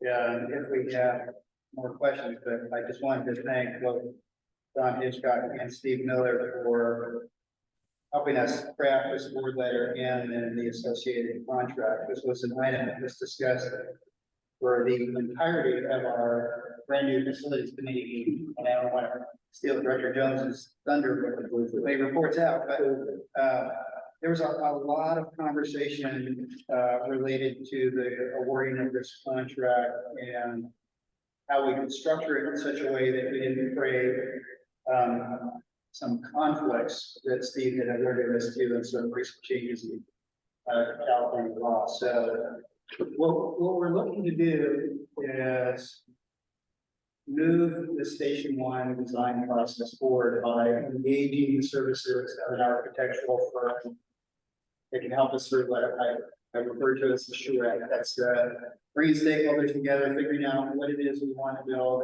and design, and giving us conceptual drawings. And then the next step after that would be, the facilities committee would be involved in that charrette process. Before we move to any steps beyond that, we can get in buy-in from the board on what our recommendations are. So we put out, I should say John specifically created an RFP and put it out, and we had a number of bidders. The two best, most responsible bidders were both architects that we had dealt with before, so we had positive experiences with them. The one that we selected was quite a bit less expensive. And in the RFP process, they request was made that the proposer actually give us a bid for phase 1, which we're asking the board to approve tonight, as well as that, to also give us a price quoted for some conceptual ideas that we had dealt with in the past. One was, a complete build out of the training center, moving everything over there, including the admin building, building a new fire station, training center, training rooms, admin, underground parking. And then the other was a little bit less, where it was a fire station, some training grounds, some auxiliary buildings. To give us their architectural prices on those. And I think the reality is that as we work through the process, it may not even end up being one of those two. It will probably be something that's something that the district can afford, something the board can support, and something that this design will help us design. So I just wanted to talk a little bit about, I think the contract, the overall contract has numbers that are big, like in the multiple millions of dollars, that all we're doing tonight is asking the board to approve the official phase 1 portion of the contract, which is $175,000. every other phase that we go through will be coming back to board for approval. I should make sure I try to state that. So there's going to be a number of opportunities for the board to approve scope of the project, additional funding on it, approval of the additional portions of the contract. But our desire is to continue working with this architect from start to finish. There are some off ramps in the way the contract is designed, so that if we're not happy with the architecture, the architect services, we can exit off the off ramp and go through the RFP process and get different sources.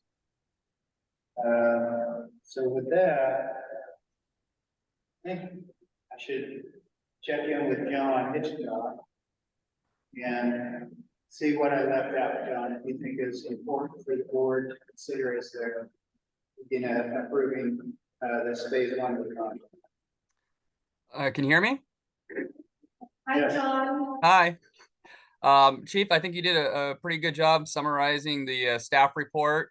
As the chief said, we're only requesting that the board authorize phase one design services, which is the conceptual design, programming, charrette process that the chief went into. Once that phase is completed, we will be vetting it through the facilities committee. And then once we get through that committee, we'll bring it back to the board for the board to consider the proposed project. Once we get to that point, if the board's ready to move forward with the project, we will have cost estimates prepared, and then we can move forward with design phase two. And every step of the way, when we get past phase two, we'll again come back to the board for phase three, and again for phase four and phase five. We do have cost estimates that get prepared through the first three steps of the project. And that way the board can see whether or not we're staying on track. If we start going over budget, then we can dial it back if we need to do that. Other than that, I think, again, the chief did a great job going over the report. And if there's any questions, I'm more than happy to answer. One thing else, if I can point out, the architect that we're looking at engaging here is the architect that designed the fire station that we're sitting in right now. So I've had really good experience with the architect. Anyway, question? Thank you, Chief. Any questions or comments? I have no quarrel with the architect or, but to me, this is something we tried to do 5 years ago, is to have a site plan for that site that we're talking about, where we figured out how we were going to use the site. Before we built a station, we knew what else we were going to do with the site. And I think this is somehow, it feels like a piecemeal of it right now. We're plopping a station down somewhere, but what about all these other things? And there's been lots of training towers, all sorts of stuff. I think, and the price is fine, but I think we need a site plan, including the station, before we go further. So I'm just worried, as I read the text, I don't see anything about site plan. And that's what I think needs to come first. My goal would be to sell the administration building, sell the annex, and use those funds to build these other things we need to do and incorporate all of that on the one side. I'd like to see them separated so that the fire station wasn't mixed with the admin portion. But I'm just worried that we're gonna set something down and then later say, oh, gosh, if we moved it over 5 or 10 feet or whatever, it would have been a better project. So I just don't see that in this proposal. I'm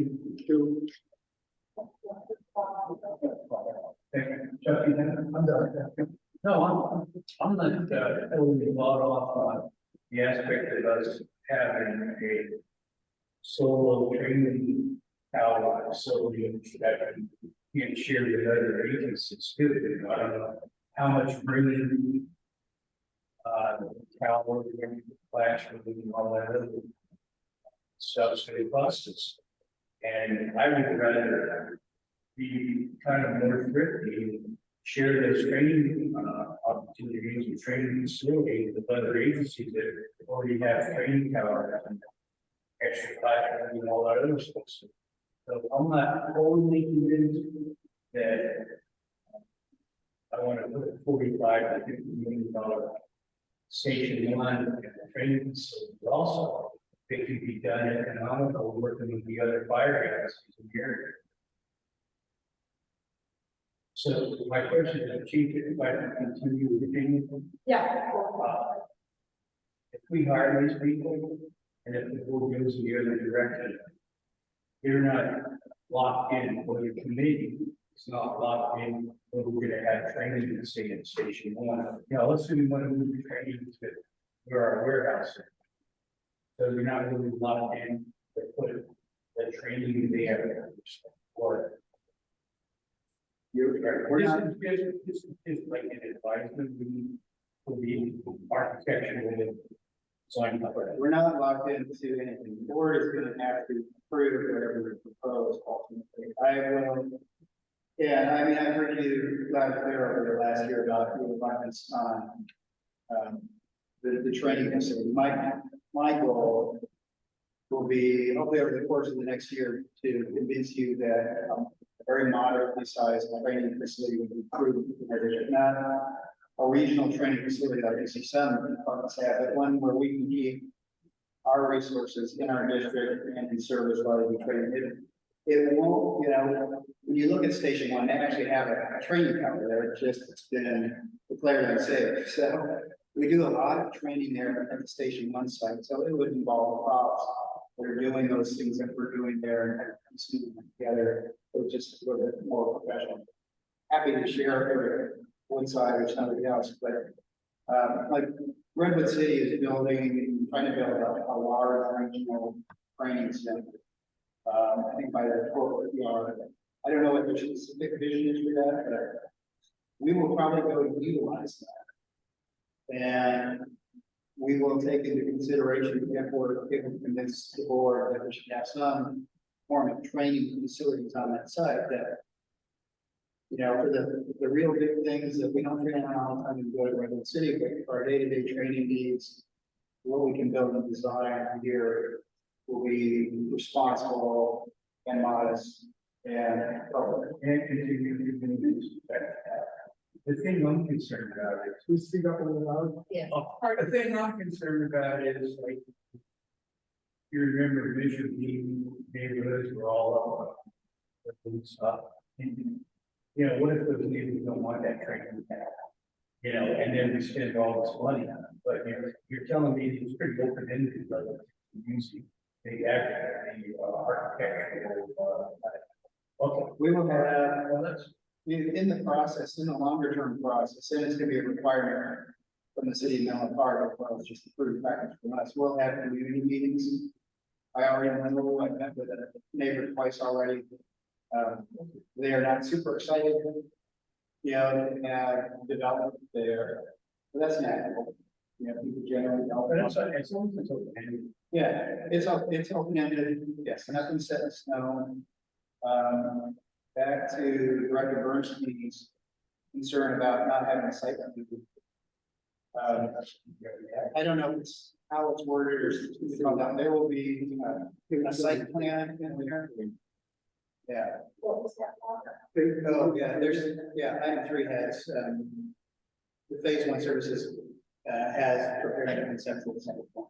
So we will have a good idea of our space needs there, where we're going to place things, and then they're also going to give us some better visual representation of what the elevations could look like, just conceptually, without them going through a lot of engineering calculations.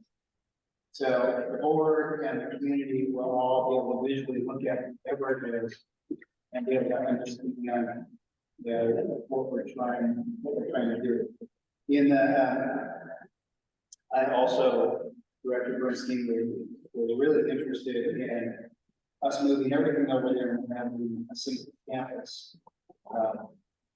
We're going to take a look at that and see what that cost is. Yeah, the initial cost projections that we've had on all plans, I think you said about in 2017, But, John Hitchcock got cost projections for me on that when I first came in. And the number on everything claimed, but everything over there was up around $120 million. And that was, the numbers for years or so. And that's, it's a significant number. And that, you know, sometimes that makes me take a step back and do that. Okay, let's provide a plan that's reasonable and give us what we need. And if we need to keep adding where it is right now, that could be. It's one of those things we'll balance out and see what makes the most sense. And that is when you understand that we built everything there that yes, we're sell 170 and yellow as part of the solution. Those will be decisions we'll put before the board, and the facilities committee will make a recommendation. It's all set up a conversation, and nothing will be set in stone until before the votes. Robert? Yes, I think if I can draw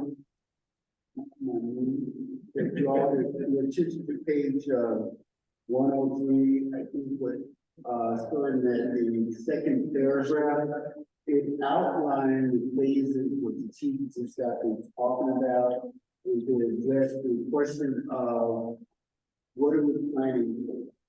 I think that's for bringing the architect on board right now to begin and help facilitate that process of understanding what the wishes is, maybe for the board or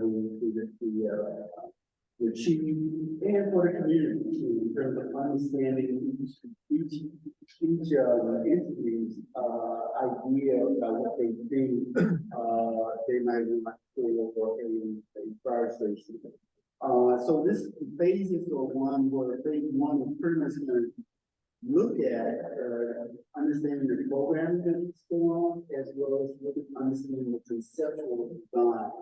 And that will kind of sort of putting things in different places based upon what we heard at the meetings that she was talking about, different entities, stakeholders. From that, then the architect is going to take that information and begin to design certain projects. And these are where the schematic designs come into play.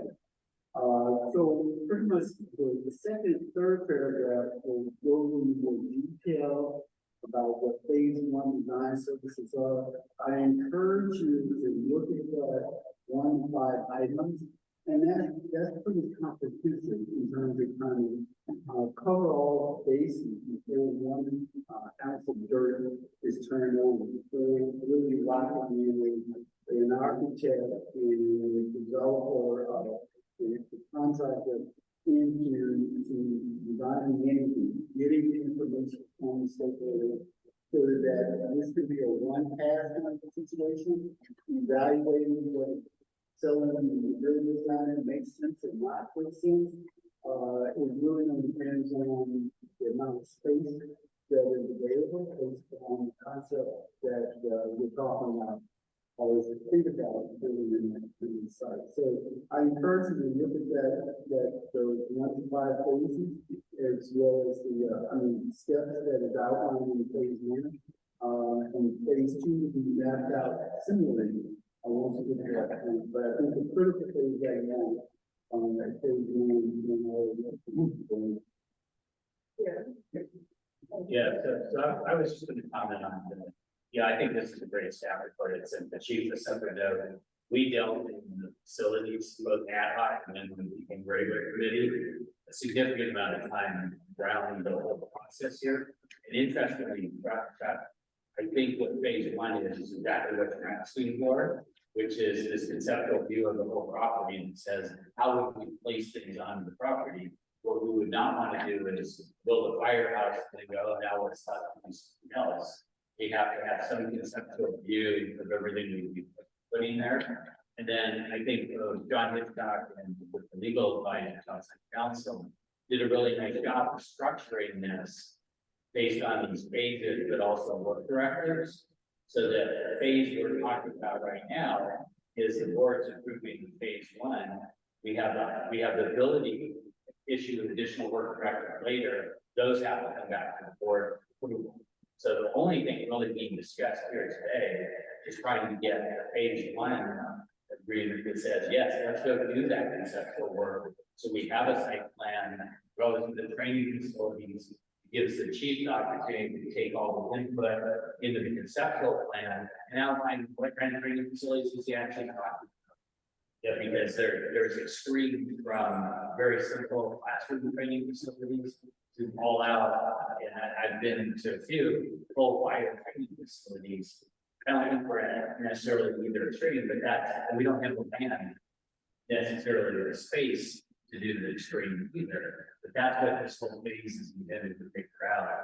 And like I said, the facilities group committee spent a lot of time with staff trying to come up with a structure to meet the very thing the board's asking for, which is a phasing approach that says, let's all agree on the conceptual thing we're doing first. And once we have the conceptual view of it, we can then look at cost and what the overall long-term delivery of the project is. So I think this is very responsive, all the board input that was here today, but all the board input prior discussions as well. Well, no, Robert, I think, yeah, I did a great job on this, but I wanted to put, I thought, of the training engine on the record to show that our court consolidation, training services, the expense and everything else is more feasible in order to combine all our training and fire training into one training facility. And so be it if the board feels that we need that special training facility for us. And the majority of the board asking that, and then we'll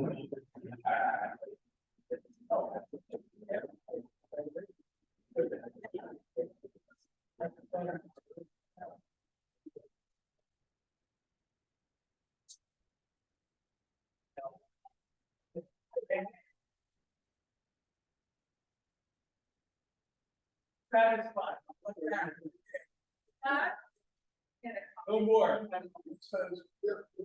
think, Gary, if what is proposed is what we're saying, I would like to support it. It just wasn't very clear. It talked about all these projects at some point, but then they talk about phase one, it's an entire station. Yeah, if it says a site plan, I don't know if it's after just, it's after the whole site. So the short answer is this entire site. Yeah, there's a station property plus the property that was subsequently purchased, as I understand, is looking at the entire parcel and saying what on that parcel we put on that parcel, which is the site plan.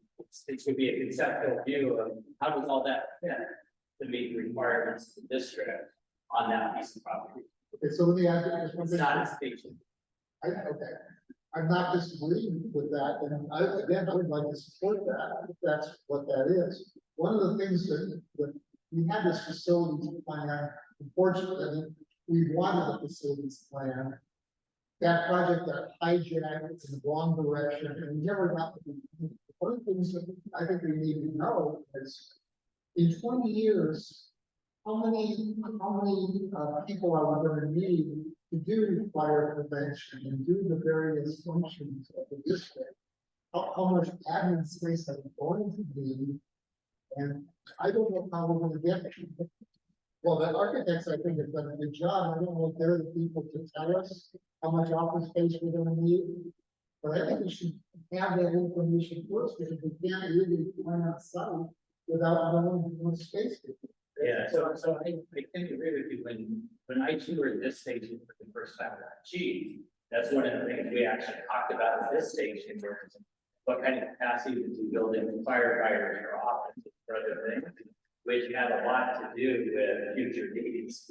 And, you know, I think whenever you do a major facilities project, you try to project as far out in the future as you have visibility to, and say, let's meet those requirements. But that's forecasting the future, and it's not going to be always perfect. We're not always going to get it exactly right. But I think you're right, the architects are going to provide that input. But the working groups, the chief will assemble around this project, will be looking at the longer term needs of the district for that facility, including, how long do the engine bays have to be based on where engine design is going, truck design is going, all that's changed too. Well, again, if the It's like- staff report said what you're saying right now, But I would be more reassured, but you have the. I don't think the staff report was trying to outline all of the inputs and everything that goes into the process, except the design. It's outlining the process, that we have a conceptual design process, there's gonna be lots of inputs into that. And sitting here today,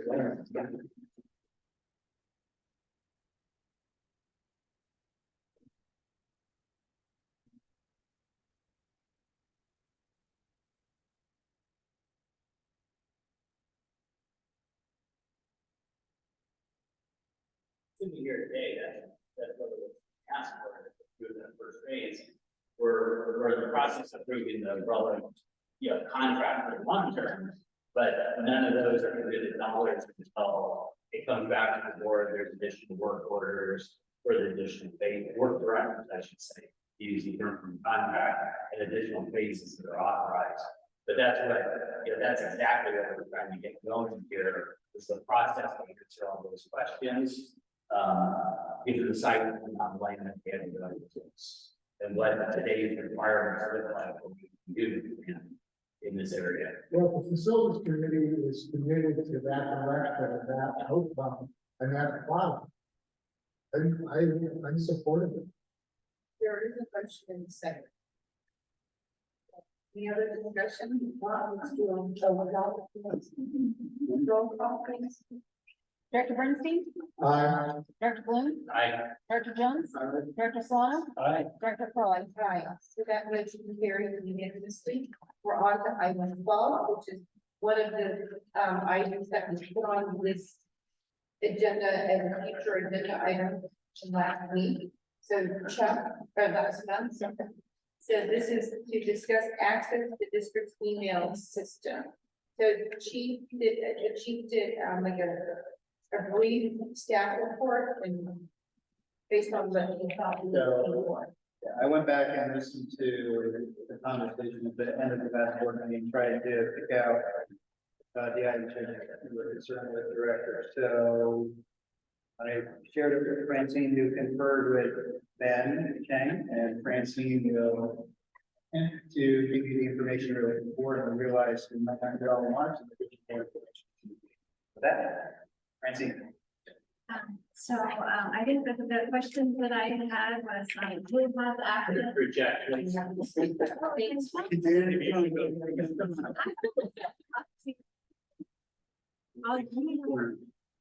So who has access to the district's email system? I'm not sure what is meant by access, but I assume like from behind the scene who has access to all email, and that would be our IT staff who has access to the district's email system. For who has email with the district, it's for the majority, it's employees. We do have one email address which is used by fire prevention for their hazmat vendor that they use for hazmat services, but it's not specific to a name. I think it's called Hazmat at Menlo Fire. And as they have different hazmat providers, they're able to use that email to help service and provide services for the district. Other than that, everyone else is just an employee of the district. And when someone leaves employment with the district, we terminate that account either at the end of that business day or the beginning of the next day. Let's see, the other question is if we have a policy. Just, obviously, the board is on it too, it's not just employees. Yes, or two. But are there other people who have email addresses? So, it's only employees, the board, and then that one generic hazmat, and then there were a couple contractors who work for the district to provide service, training, so start training and things like that, but that's it. I think when I did when I looked at Ben Ford, I think that's 4 email accounts or something in that nature. So it, yeah, there's, And so no special interests like, people trying to sell something to the district or whatever. the only They non, can email us though. No, I'm talking about somebody who has an address and. oh, yeah, the only non-specific email is that one that's called hazmat, when I met with Johnson, because they use a hazmat vendor, it just kind of makes the process efficient. And that's the only kind of one that's not assigned to a board or an employee or one of our contractors, which we only. And then we do have an email policy, and it's policy number 206 in our policy and procedures manual. What number? 206. And this one just kind of basically lays out the purpose of an email that employees shouldn't expect that their email is confidential. That it could be subject to Public Records Act.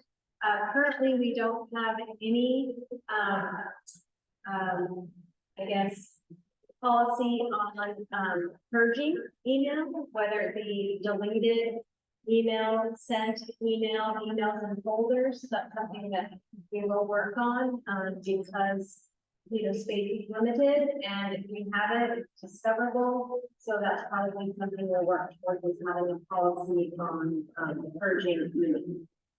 Do you have an email extension policy?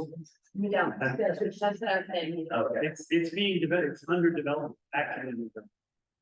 And I believe with the board member, I was given an email policy. As far as being sent to the public and everything else. Give it to me. So I think that's given to everybody. Being given the email account, it says, these are the rules of regular email, which is pretty standard practice, is that email access. Yeah. Any other questions? Yeah. Is that all? That's all, if you have other questions. Well, I just wanted to correct, you said I had a concern about that. I didn't have a concern because I didn't even know what it was. I just was curious what it was. So let me ask, we don't, community people who are head of REPAC or head of MPC Ready, or they don't have email addresses. No, not this, they have their. Not the district, not the district. Okay, and what about the union, for example, a union? I mean, obviously, we have shop stewards, they're employees, but what about non-employee? They don't have. So yeah, if we have like, obviously, like a DVP for IFF, they'll have their email, so it's just the word, but no one from IFF doesn't work here or that's one that doesn't work. And no other government agencies like the city of Menlo Park or anything like that. Okay, thank you, that's what I was looking for. You're welcome. Item 13, which is to discuss the property tax allocations for Stanford Hills and Beacon Acres, as well as jurisdictional responsibility for water rescue responses in San Francisco Bay, south of the Dunbarton Bridge. So the chief did I got it again, I think, preliminary report, that this was an item that Director Solano wanted to put on this month's agenda last month. So chief, if you want to just kick it off? I can start it off. So I took some notes, and shared with Director Solano about the three items he was looking for. The preliminary work we did, primarily it was put it on the board agenda so that the board could discuss direction. In the meantime, I was able to have Elaine do a little bit of research just on our tax rate areas to make a determination as to whether the two areas that Director Solano brought up, Stanford Hills and Weekend Acres, did in fact have parcels that weren't contributing through their ADA allocations to the fire district. And we determined that Stanford Hills is included in the fire district, and so a portion of their 1% is coming to the fire district. And then what we also determined is in the Weekend Acres area off of Alpine Road, it is really hit and miss as to some of the homes in there, a portion of their 1% is coming to the fire district. And for others, a portion is going to the county. Yeah, the contracts with Cal Fire and Fire Protection. I mean, the reality is that fire district is the primary first responder into that area. You know, if somebody dials 911, it's their dispatching us and we go, you know. Doesn't matter to us, you know, whether you're in or out of the district on property tax money, but yes, there are.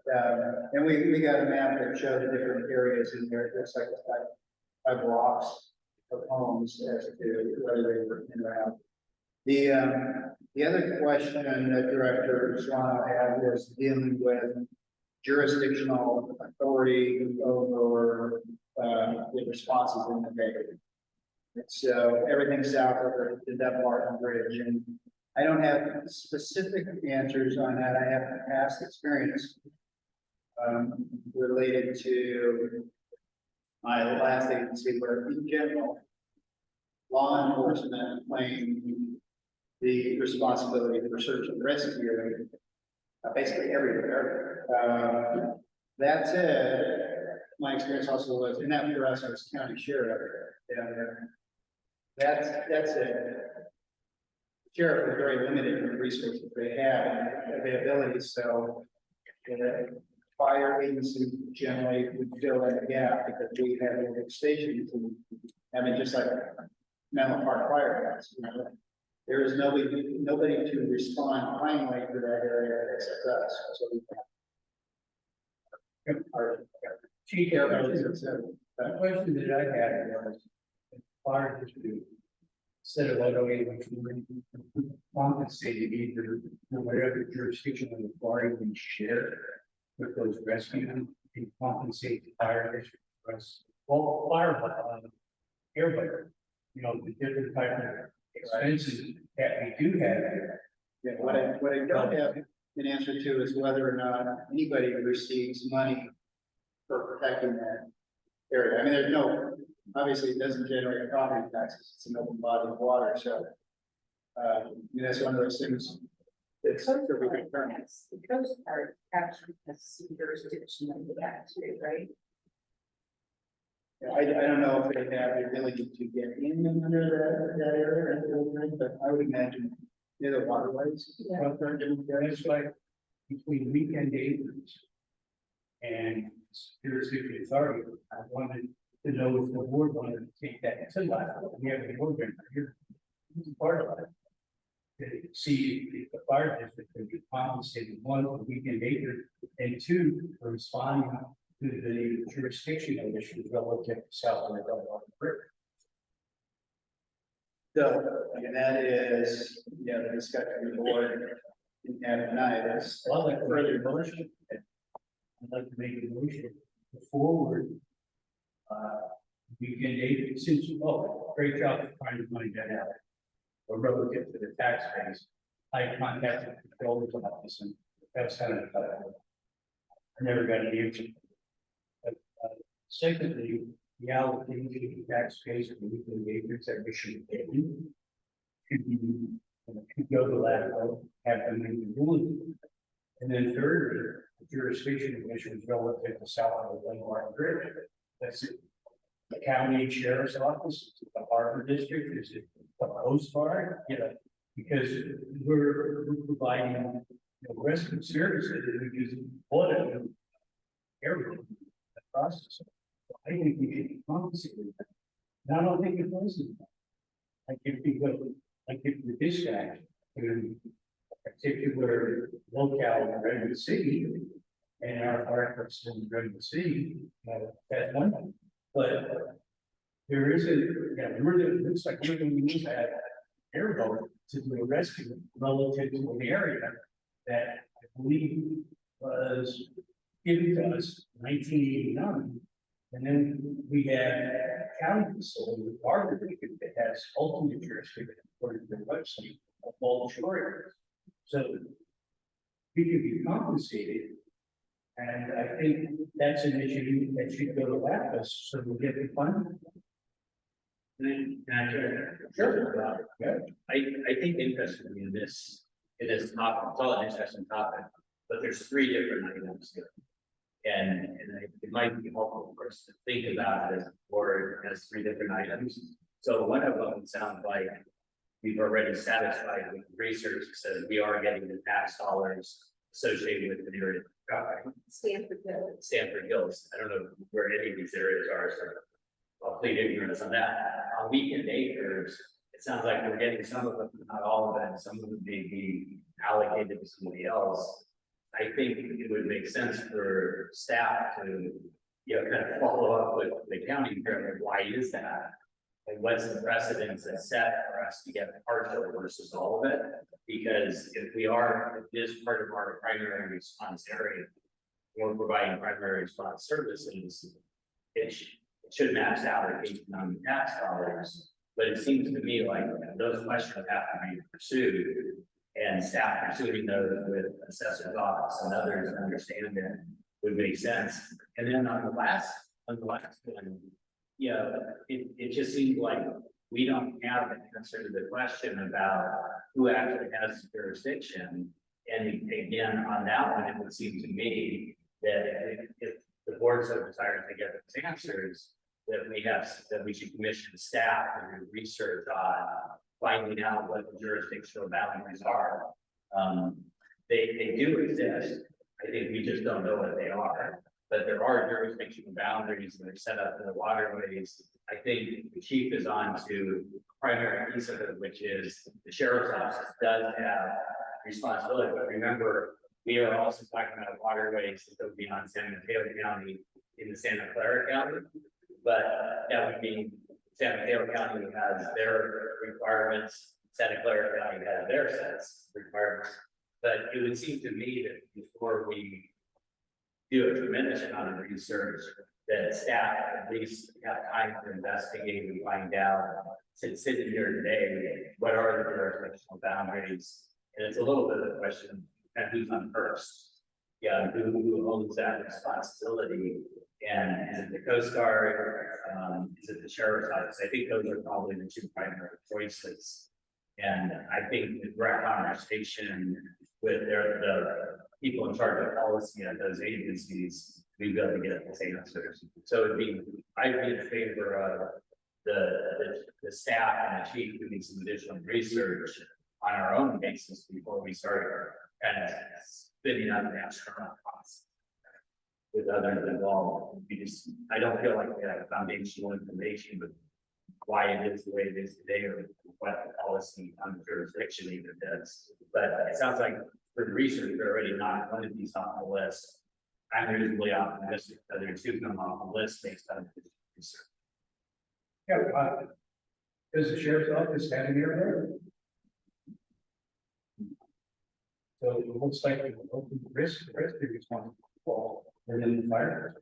We're making that assumption. Well, that's an assumption. That's what I'm suggesting. They don't have the rescue, so it's common sense aspect that. One, we've been doing rescue there since 1981. We have 2 here, 1 here, but we have 1 down. Sheriff's office doesn't have anything. I don't know what the Coast Guard does or not. Okay, so there's some. I mean. I think these are things that was a seven. Yeah. I think they're both and here, that, but I think understanding the process of bringing closure to our understanding of what is needed.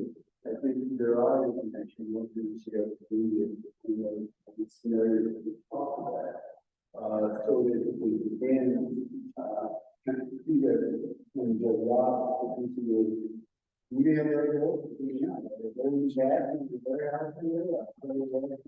So that you can put that in regard to the Green Acres Road. I think Green Acres is on TV show. Green Acres, I think we can understand. I'm sure that this the tax county has made some rational decision as to why dollars would go to the fire district and why dollars would not. And what those boundaries are, we have boundaries where we stop. If you go beyond that point, exactly how can we get comfort for that? But the information is not there. That's where we gotta have more information and I think research to be done. It's right there. Barbara, this made sense to the county to get in there. So, and those people in Belhaven, at least Palo Alto, including Andy, they should have the additional resources. So in case flooding or everything goes on, they should have those additional rescue, equipment ready for them. So, you know, maybe it'll force the counties and maybe we need an airline to help with that. Can I make a motion? I move that we commission the chief and his staff to obtain additional information as to the foundational information about the allocation of tax dollars to weekend acres fire services.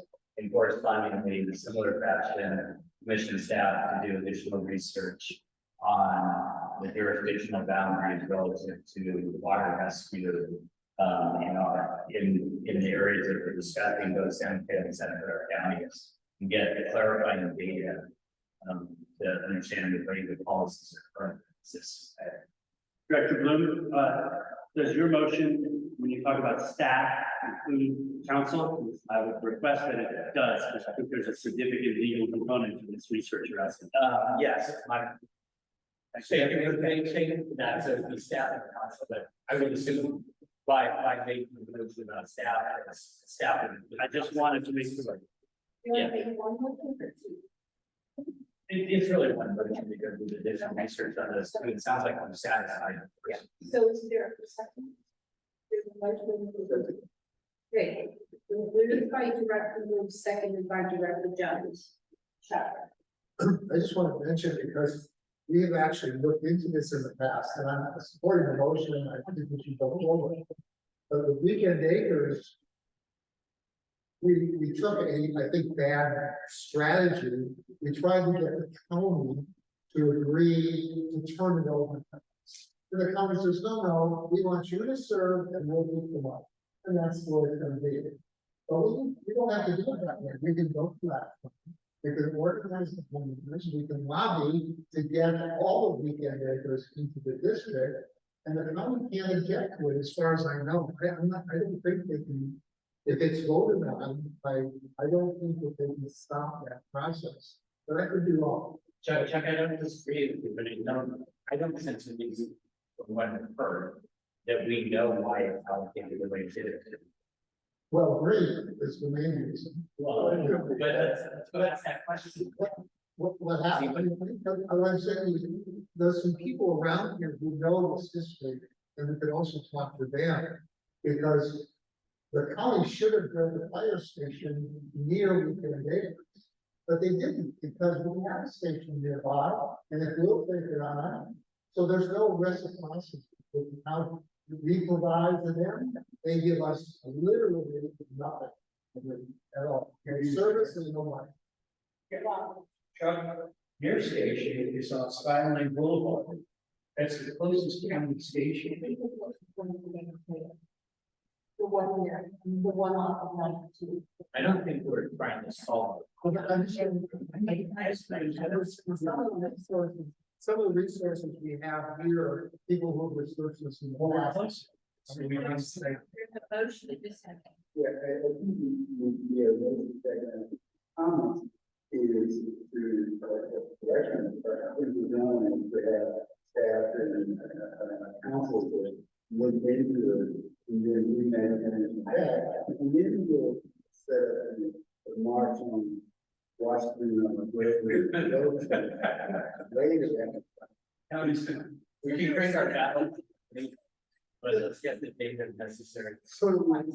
No, for sure. The reason I asked about the two separate motions isn't that I wanted two separate motions. These could be two separate reports. That's how I'm looking at it. I think the time, yeah, it will be. Because they're very different issues. Yeah, my first approach would be one of diplomacy with the CAO with them, just kind of. Right. But the point is, that's fine. I just think it's a research project. Yeah, so you just understand that we'll probably have two different proposals and two different issues. We can break up the follow-up and multiple. Right. Yeah. I just want one sentence. There are staff reports relating to this, and that would be a source of information. My friend Michelle is not. What's that? Helping me find all the staff reports on this issue with weekend. So basically, Mark, there's a motion in a second to direct you to do these. Yes. So. We have good direction. I'm gonna work with Steve to get your step on our hand. Right, let's do a roll call. Michelle, I'd like you to read the motion, please.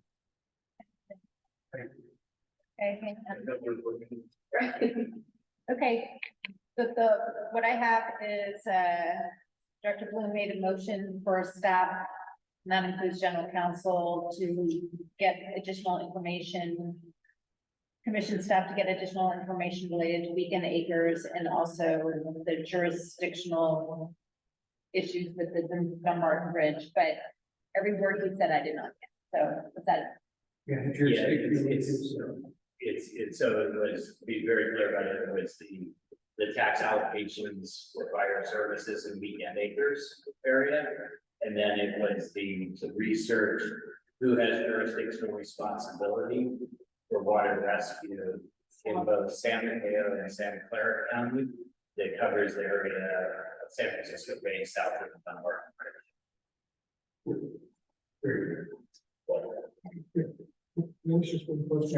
I just want to understand one thing.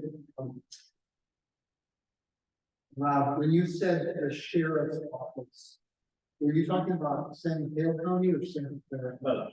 So when the chief said it, generally speaking, the sheriff's office in California, they own responsibility for search and rescue operations in their jurisdictional boundaries, which is the entire county. And the county kind of does go out into the water areas and bay. So they own that responsibility. It does not necessarily mean that they can provide all the services correctly. Independently, because we also have, federal assets, the Coast Guard, that has responsibility for water, and really anything over water.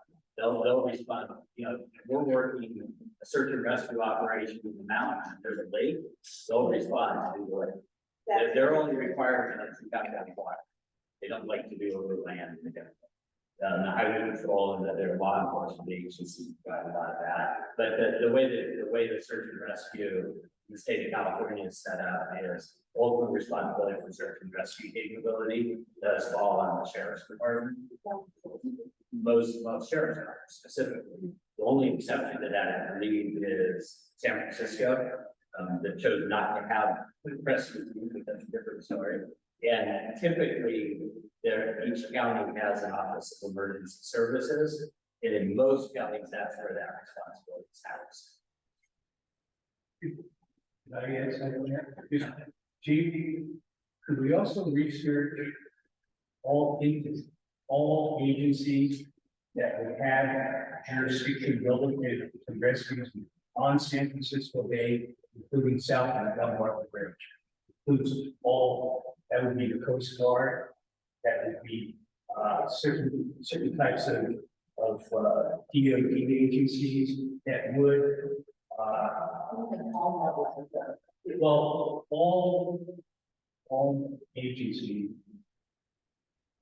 either state, local, or federal, that would have rescue jurisdiction south of the Dunbarton Bridge. South.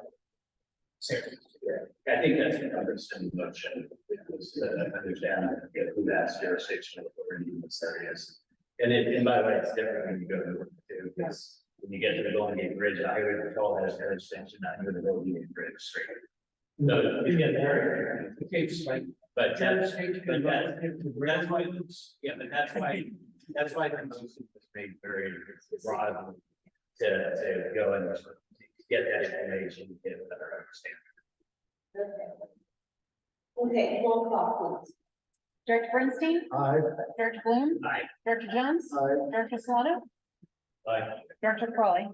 So that motion carries, and we're on to our proposed agenda items.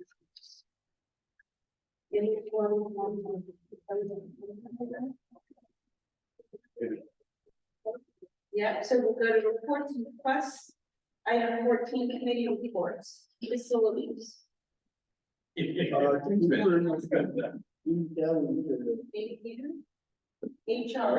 Yeah, I'm here being charted off.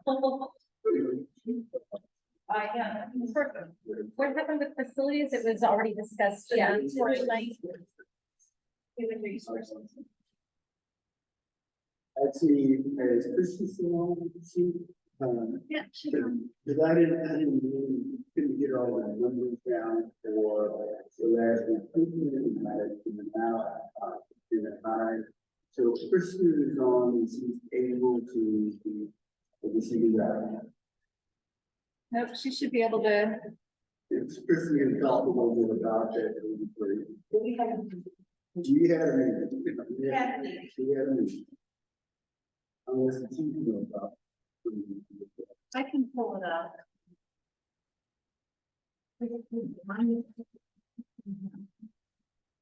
So we definitely, we only got to 9 out of 20, so, but the first item we can go with, how to recruit the, how to process. Very important to do, hear what those numbers were.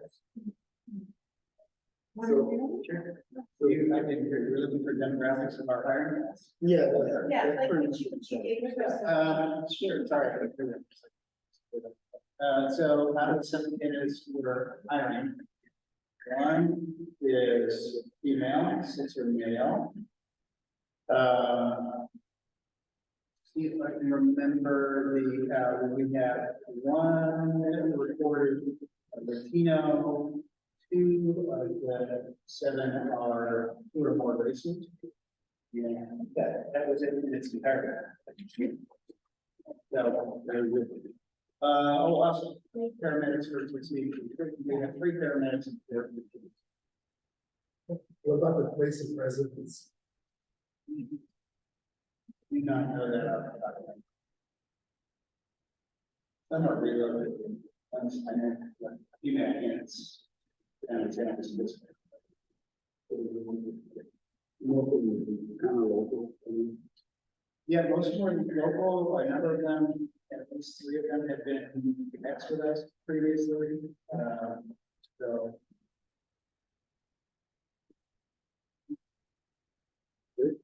See, So that's the money.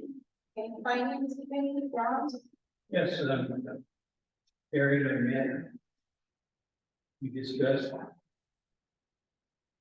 Well, first we brought up $3 million that was set aside, I guess it was 3 million. Talked about that. We discussed the renting, property allocation program. The acting battalion chief's position at 30%, but that was unrealistic. Eric, did you have anything? Did that have yeah, I think that's pretty thorough, but other finance, but we did ask the investment manager some questions about the portfolio allocation. And in particular, there's some of the investment in the investment fund, not the camp fund, including camp dollars, what their policy was about what percentage of that in camp. And they use that as a liquid fund between investments. So they satisfy our questions on their strategy with that. So we are kind of keeping an eye on the investment strategy and what's happening with implementation. Okay, liaison report, tell me that here. So I think we're really quick. There's really 2 major items that have relevance here. There's obviously a full agenda that includes pickleball, all the local things. But the housing element continues to be discussed. And again, as it relates to the fire district, no additional discussion about the parcel that we have at Station 3. In fact, that parcel, the the size remaining after the accessory building does not fit into the, you know, kind of all the eligibility requirements for it. The requirement parcels. So they're continuing to work on that.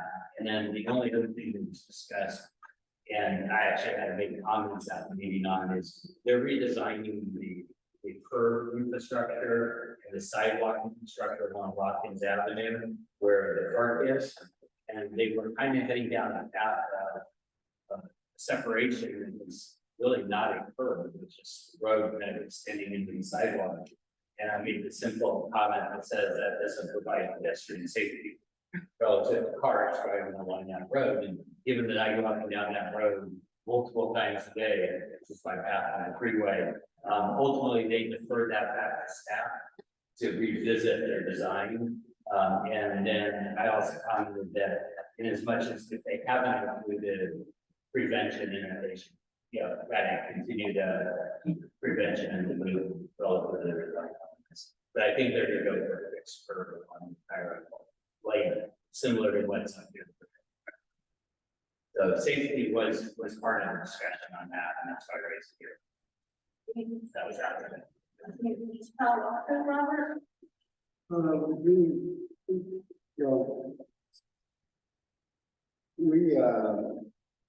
Been working constantly, city staff, we've been working with, the local nonprofit, the local community surgery in Seastar also, in terms of marketing, our some of the efforts with, Red Cross Ray, class, and so for the year, there has been, the surgery order has, conducted, 7, 8, Red Cross Ray, workshop, and they have a total of 335 people that have attended the workshop. We also worked with building and carrying the car. We're conducting classes, 2 classes over this year. So it brings up the total to the city of also between the work with the future. Put that in the work off and Red Cross and this year. So yeah. And then the 102 that she thought, what?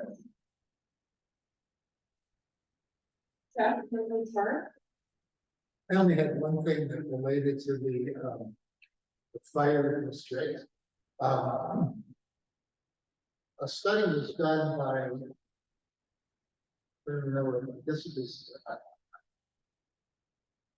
maybe a Bridges, not the Bridges, but the Joint Powers Authority for the San Francisco River Bridge, and the engineer determined that the flow studies for San Francisco Creek were flawed. And that because of all the debris that was in the San Francisco Creek, that the land rebuild of the bridge at Chaucer could not take place because if flow was increased there, it would back up further down in East Palo Alto and for East Palo Alto. So basically, for about 2 months, that threw up the whole thing, and they said, "Oh, it's not going to happen." Well, recently somebody was saying, "No, I think we can ignore that. Let's forget it." And so now the plan seems to be a little bit back on track. I don't know, it's 15 or something weird thing that planned this whole thing. It's like, I don't know how many years, at least 5 years, planning this bridge. And then to negate the whole thing suddenly was just a surprise. So the people who live right near the creek are up in arms about it. So it's still in flux. There's no solution there. Because in January, we said last week, we said the 31st, there was flooding in East Ball, and there were 3 kids right there in front of the Four Seasons. That's where the, top road. And prior to that, we effort, because we have to spend $17 million fixing the levees, we saw of the bridge and 101 all the way out to the levees. So that improvement would take the flow, the increase of water, but it put 2 yard height off relief for that particular person. So for them to hold it would defeat the purpose to increase the flow of the bridge. You know, all of the things is, you know, it seems like more of the congregate and the person flows. Well, the for the certain. Even though it was at the joint powers of the meeting.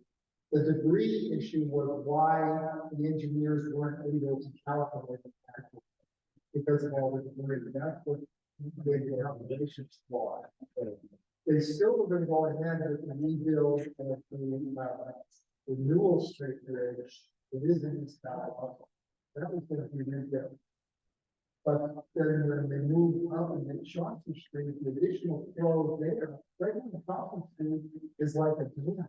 And water was coming out, and so the flow beyond it is less. But if they increase the flow there, it's gonna back up further down into Newell. And that's what the problem is, it's further down. So again, it's just in flux, they don't know. And then there's another part of that, which is up near the bridge, the Caltrain Bridge in your El Camino, where there's all these rules about what they're allowed to do. So they figured, well, all the shore area under the bridge has been washed away. And they thought they could make a deadline of mid-September to rebuild it. This would have been all over the creek people still, and Caltrain, because it's underneath their bridge. And so they thought they could get the contract done, but couldn't. And so now it's been delayed, so they basically said, oh, we'll just dump a bunch of boulders in the creek there. And they've been told, no, you can't just do that, so that also could be flux. And the risk is if the flow is generated, the bridge could collapse. Yeah, so the council talked about it, you should let us know that too. I don't know if it's the other. But there's no resolution. It's chaos. Thank you, Chuck. San Mateo County Districts 3 and 4, Rob. Well, looks like Lawrence Slocum Street. Lawrence Slocum Street is turned down. It is turned out, and it looks like the mayor, vice mayor, he's followed up on running for his seat. And I continue with the free medical. Yeah. Oh. Move on to the Oh, next that one. was an adventure. Okay. So do they have their information? We had a Zoom. And we talked about a 26-year-old JPA agreement. And talked about that we as contributory agency are we supposed to put it in there. And now the county wants an additional $2 million. But our budget, it only goes to 5 million, so we're short. So we're short of $2 million. There's some issues relative to dispatch. The members are looking at maybe going to Marin County for their dispatch services. That was in that meeting. Well, these are all options that were thrown out. I would rather keep it in San County itself, but there are a lot of issues, and I have spoken to the chief about it, some of the software issues, the CAD system, the computer aided dispatch system. So it's kind of in limbo here, even though AMR has 5-year contract? Is it? So I don't know where they're gonna get the money or what's gonna happen, so, the industry continues, we'll have to find out. I think you're, the regular meeting, they can't. I think they think this is emergency meatball.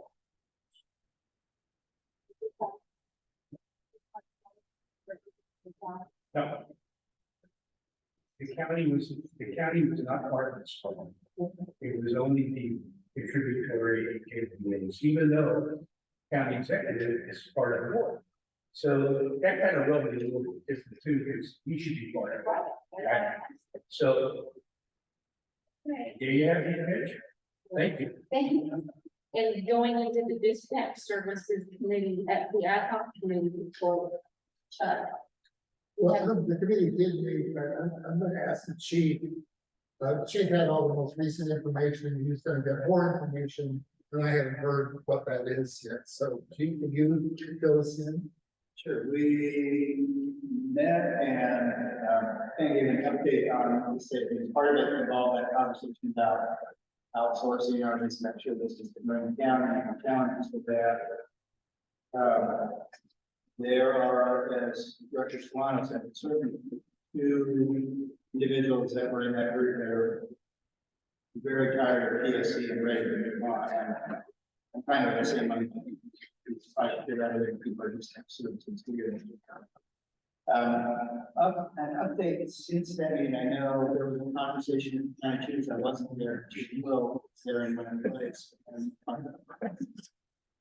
colleague, the CEO came, and it sounded like we're coming to. You know, this is not an update on the committee meeting.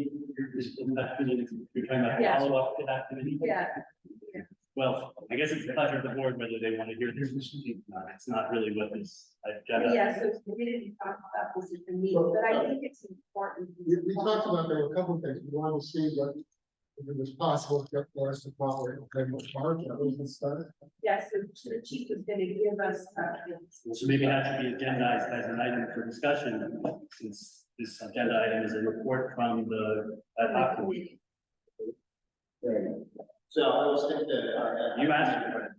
yeah, I agree. Not when I was talking. This is not agenda, so we're going to continue on at your decision discretion, not to be in accordance with the agenda. I was thinking the ad hoc committee conversations. There was some conversations surrounding, just what is the menu of options there?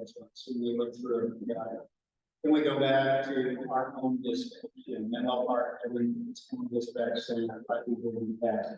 Is there an opportunity to reach out to any of our law enforcement agencies that have their own dispatch centers to be able to dispatch for us? We had conversations about the challenges with that. We talked about a little bit about just the 911 system. I don't have a answer yet, but why does it only necessarily go to law enforcement as the primary treatment rather than fire? And we talked about some of the challenges with transit time. We don't know what the number is, how much of a delay there is between when law enforcement receives a 911 call and they process it and pass it on to fire, that was the general gist of our conversations and information together and phase of trying to gather that information together. Give the board ad hoc committee kind of a menu of options and talk about the pros and cons. That's all. Reports and requests of the record. I got one, I don't know the difference between this request and a proposed agenda item, but my request is, I'd like to get an update on the status of the survivor benefits process. Survivor, because we're supposed to be paying off employees. And the question is, how? That closed session. It's a combination of the two. we can certainly schedule a closed session. Can also just probably provide a written update and send you all a memo that might satisfy you and save the time of the closed session, which I know is precious time for you all. I think we could probably just. That's fine, I just would like a status. Yeah, but why don't we put together a little confidential memo to the board of the status report? And then if you still want to meet in closed session, we can do that too. Any other requests? Okay, I'm gonna make it quick for my president report. I had a pretty busy month. I attended Atherton's 100th anniversary celebration and gave them a proclamation on behalf of the fire district and the fire board. So thank you, chief, for getting all of that together, and Michelle too. So y'all work on that.